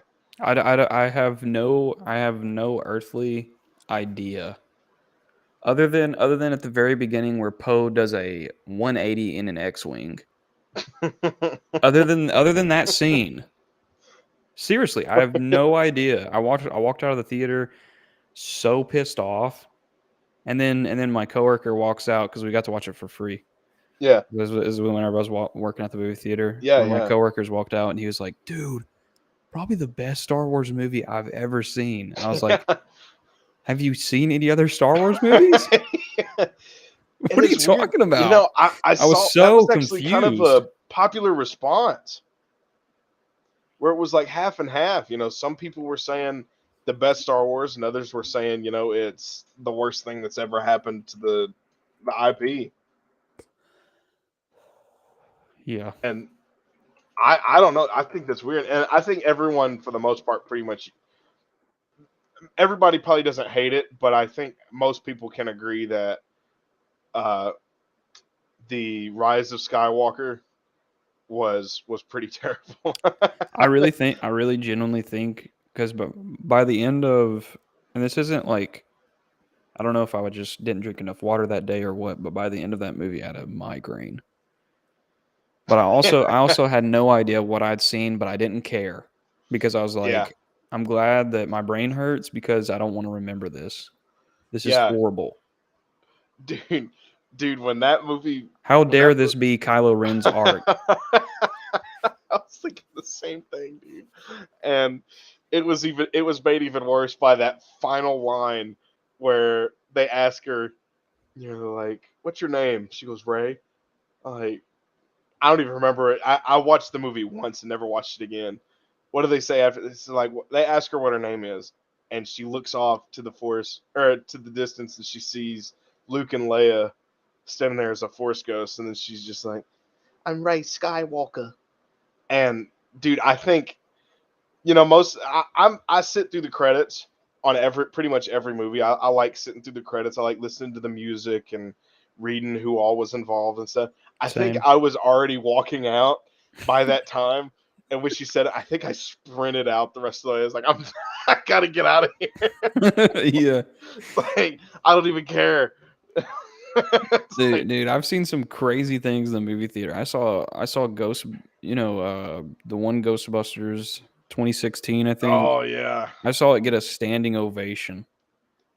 And I was like, there's no hope left in humanity. It had to be There's like the no hope. sarcastic one, And right? it's literally like everyone in there standing up, you know, clapping about this movie while like Chris Hemsworth and everybody's doing like the cha-cha or something on screen. I'm Yeah, like, yeah, something like that. dude, The final dance. dude, what happened? What happened? I was so mad. I feel like I was an usher at the time. I feel like I didn't even clean that theater. He just left. Like, I'll get Yeah, it I in the just morning. left, and then I kept checking my watch until it was like 15 minutes until the movie started. Then I went in there and started cleaning while people were sitting down. I'm pretty That's sure I was tough, telling man. them what I'm cleaning up is what you're about to see. No, I didn't. Yeah. I didn't do that. I didn't do that. It'd be a horrible employee if I did that. That's rough, man. No, it was it was incredible. I didn't catch that one in the theaters. I ended up watching that one. Good I watched for that you. one at home. Good for you.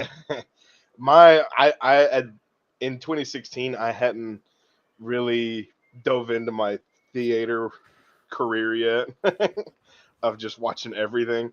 That actually really didn't start until last year. A little bit the year before, but last year really, and then this year I've done even more. And Dude, yeah. And I look back, I'm like, dude, I'm like so glad that I wasn't watching those movies like that, dude. I'm saying, Dang, this dude is saying the craziest stuff in here. it's the dog's fault, man. Yeah. Dog's farts making your brain rot.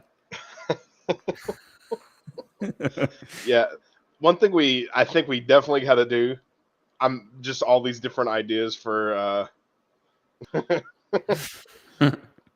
all these different ideas for future shows. I want to know like your movie pet peeves. I'm curious to know what some of your pet peeves are, because we've kind of talked about a few of them tonight, and I'm curious to just dive in, like pick like your top 5 movie pet peeves, and let's just dive into them. Yeah, we should. We should do that. Yeah, because I was just watching a movie. I just got done telling you about my October challenge, and I got to tell you, probably there at least half of them. There were that used one specific pet peeve that was so frustrating, and by the end of the month, I was like, I'm so sick of seeing this. I've seen it in all these other movies. I'm so sick of it. So I'm definitely curious to hear what some of your pet peeves are. Yeah, I'll have to make me a list. Yeah, we could do like a top 5 or a top 10 or something. But I definitely got to hear that. Yeah, I was about to say something, but I can't actually say that. I mean, I can, but no, I'm just kidding. It's like, here we go. Let's see if we can get taken down. Yeah. No, I'm just kidding. No. Nah, you're good. No, I'll definitely create a list, but you should definitely, if since you've been on kind of like a Nick Cage field trip, if you haven't seen Raising Arizona. Oh, it's Coen Brothers, isn't it? Yes, sir. If you haven't seen Raising Arizona and Mandy, yeah, dude, Mandy's I can't on my list recommend. for sure, yeah. I can't recommend both those movies more. They are completely opposite of one another. Yeah. Completely and totally opposite genres, but they are both fantastic. I think you're gonna walk away from Mandy absolutely loving it because, dude, I after I watched that movie, I showed it. I think I watched it 7 times, like within a week, just showing it to different people. Watching it, yeah. I watched it in Discord with some friends. I watched it, showed some people that like I was living around at the time. Like I was just showing that movie around as much as I could. Because it's awesome, just though. like even if you don't like it, you have to give it props for the fact that it is one of the most like original films ever made. It is so good. It'll blow you away. And you guaranteed Nick Cage is going to be great. Oh yeah, or it's going to be or it's going to be 10%. Rising Bangkok or whatever it's called, Bangkok Unleashed or whatever that movie is. That's just absolutely. I remember like my dad rented that and like we were watching it and he would, like halfway through it, he was just like, "What are we even watching?" There's been a few of those. I was like, "This is probably the worst movie you've ever rented." Yeah, there's been a few of those. That's for sure. I guess we can give our overall consensus of Five Nights at Freddy. Yeah, I was going to say, went off on a tangent. Yeah, we did.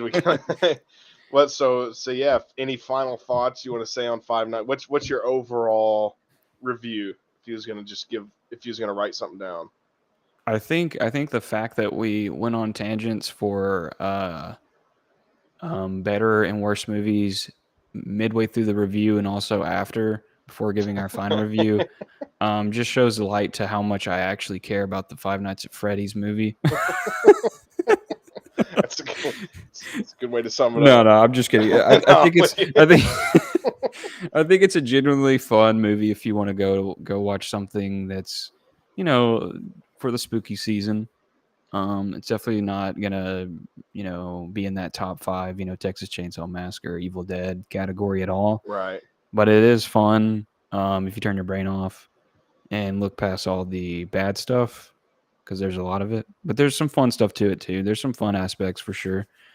But would I like overall recommend it for someone to see? Absolutely not. Right. If someone told me like, "Hey, I heard that you watched Five Nights at Freddy's. You think I should see that?" I'd be like, "Nah." Just wait for it. Nah, you should watch Willy's Wonderland. You should watch Willy's Wonderland. Oh, what's that? Oh, well, buddy, it's Five Nights at Freddy's, but it's rated R. It's Nick Cage-ified. So make of that what you will. What Yeah. about you? Yeah. For me, it's just a middle of the road movie. I won't say it's exactly what I expected it to be, because I will say it was a little bit worse than I expected it to be.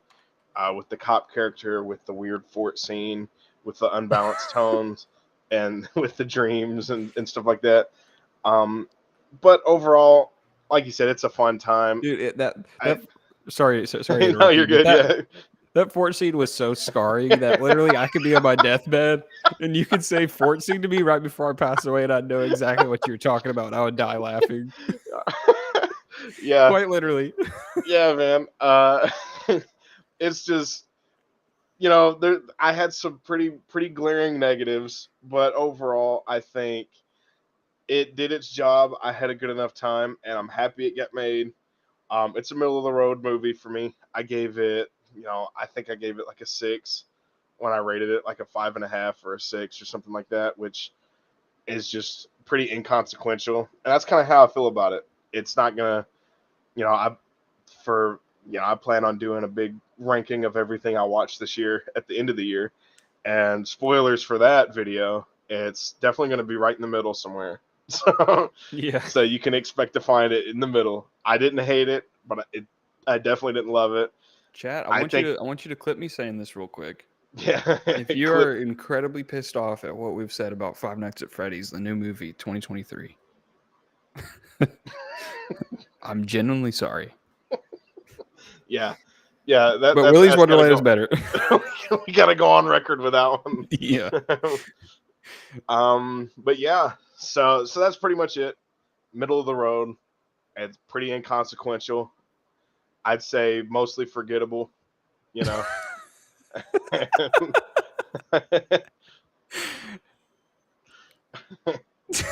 Pretty inconsequential. So, but yeah. So you want to do any shameless plugging for anything you got going out? Any streams or anything you got coming up? Yeah, I have no schedule for my stream, but if you ever want to tune in to Snorkel with Dad, you can find me on Twitch. I also post all of my VODs, and I do some YouTube shorts on YouTube, so there's that. Yeah. Yeah. I don't know what he's on. Zach Appleseed, we're gonna get you in here for the next one. Do you remember whenever we went to watch Transformers? Oh, dude, I've already forgotten that movie. Yeah. Spoilers for that end of the year list. That video. That's dude. At the very end somewhere. of that, Peyton. At the very end of that, when the credits rolled, Peyton looked at me and just said, "I liked when the part when Bumblebee died." I was just, I've never laughed. That was crazy. I could not believe what we were watching. Dude, Peyton is roasting the director now. Yeah, we're definitely gonna have to get Jack Appleseed in here for the next one. Yeah, that'd be fun.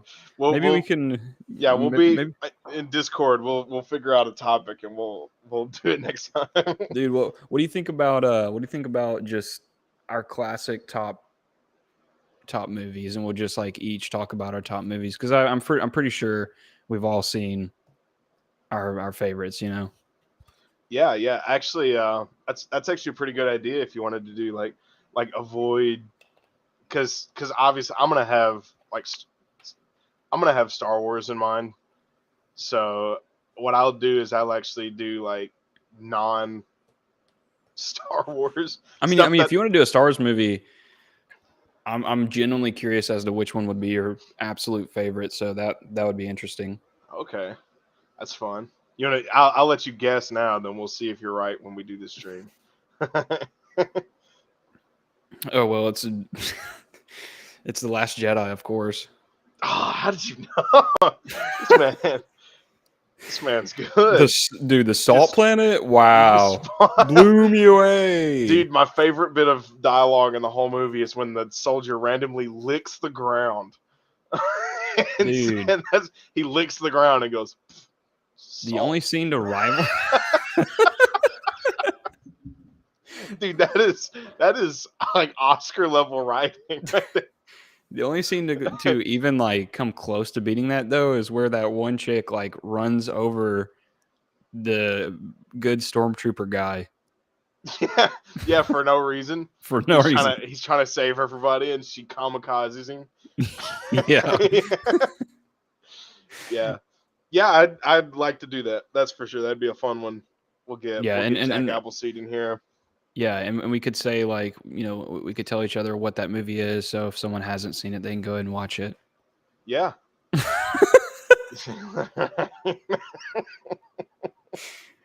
We're gonna have to end this before he says something crazy. Yeah. Any social media you want anybody to follow?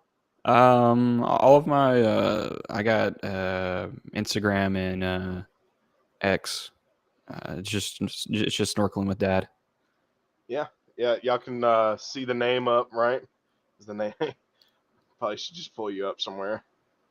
I was just Oh, you got it. You got it on Twitch. Yeah, For the that's right. title. Yeah. Oh yeah, there you go. In the title, his name is in the title. So just follow him there. You said X, Instagram, Twitter, or Twitter is X. Yeah. Twitch, Kick, and YouTube. All Yep. the same. Yes, sir. You already know your boy. I'm on everything. This is a dual stream. This is going to YouTube as well. So anybody who's watching on Twitch, go ahead and hit me up on the YouTube because there's about to be some content coming out this week. And yeah, it's been a pleasure, Mr. Snorkel. Hey, man, it's all mine. Pleasure's all mine. Yeah, we'll be on here for the next one. That's for sure. I'm excited. Yeah, man. I'm gonna see if I can get it like a cool outro. I should have had this set up already. Just like randomly thought of it. I got you. I know what I'm gonna do for an outro. So yeah, anything else you want to sign off with? I'm good. All right, man. Hey, it's been a pleasure. Y'all go Yes, sir. follow him. Follow him on everything. It's my boy here. Thanks, buddy. All right. Hey, take care, man. You as well. Chill.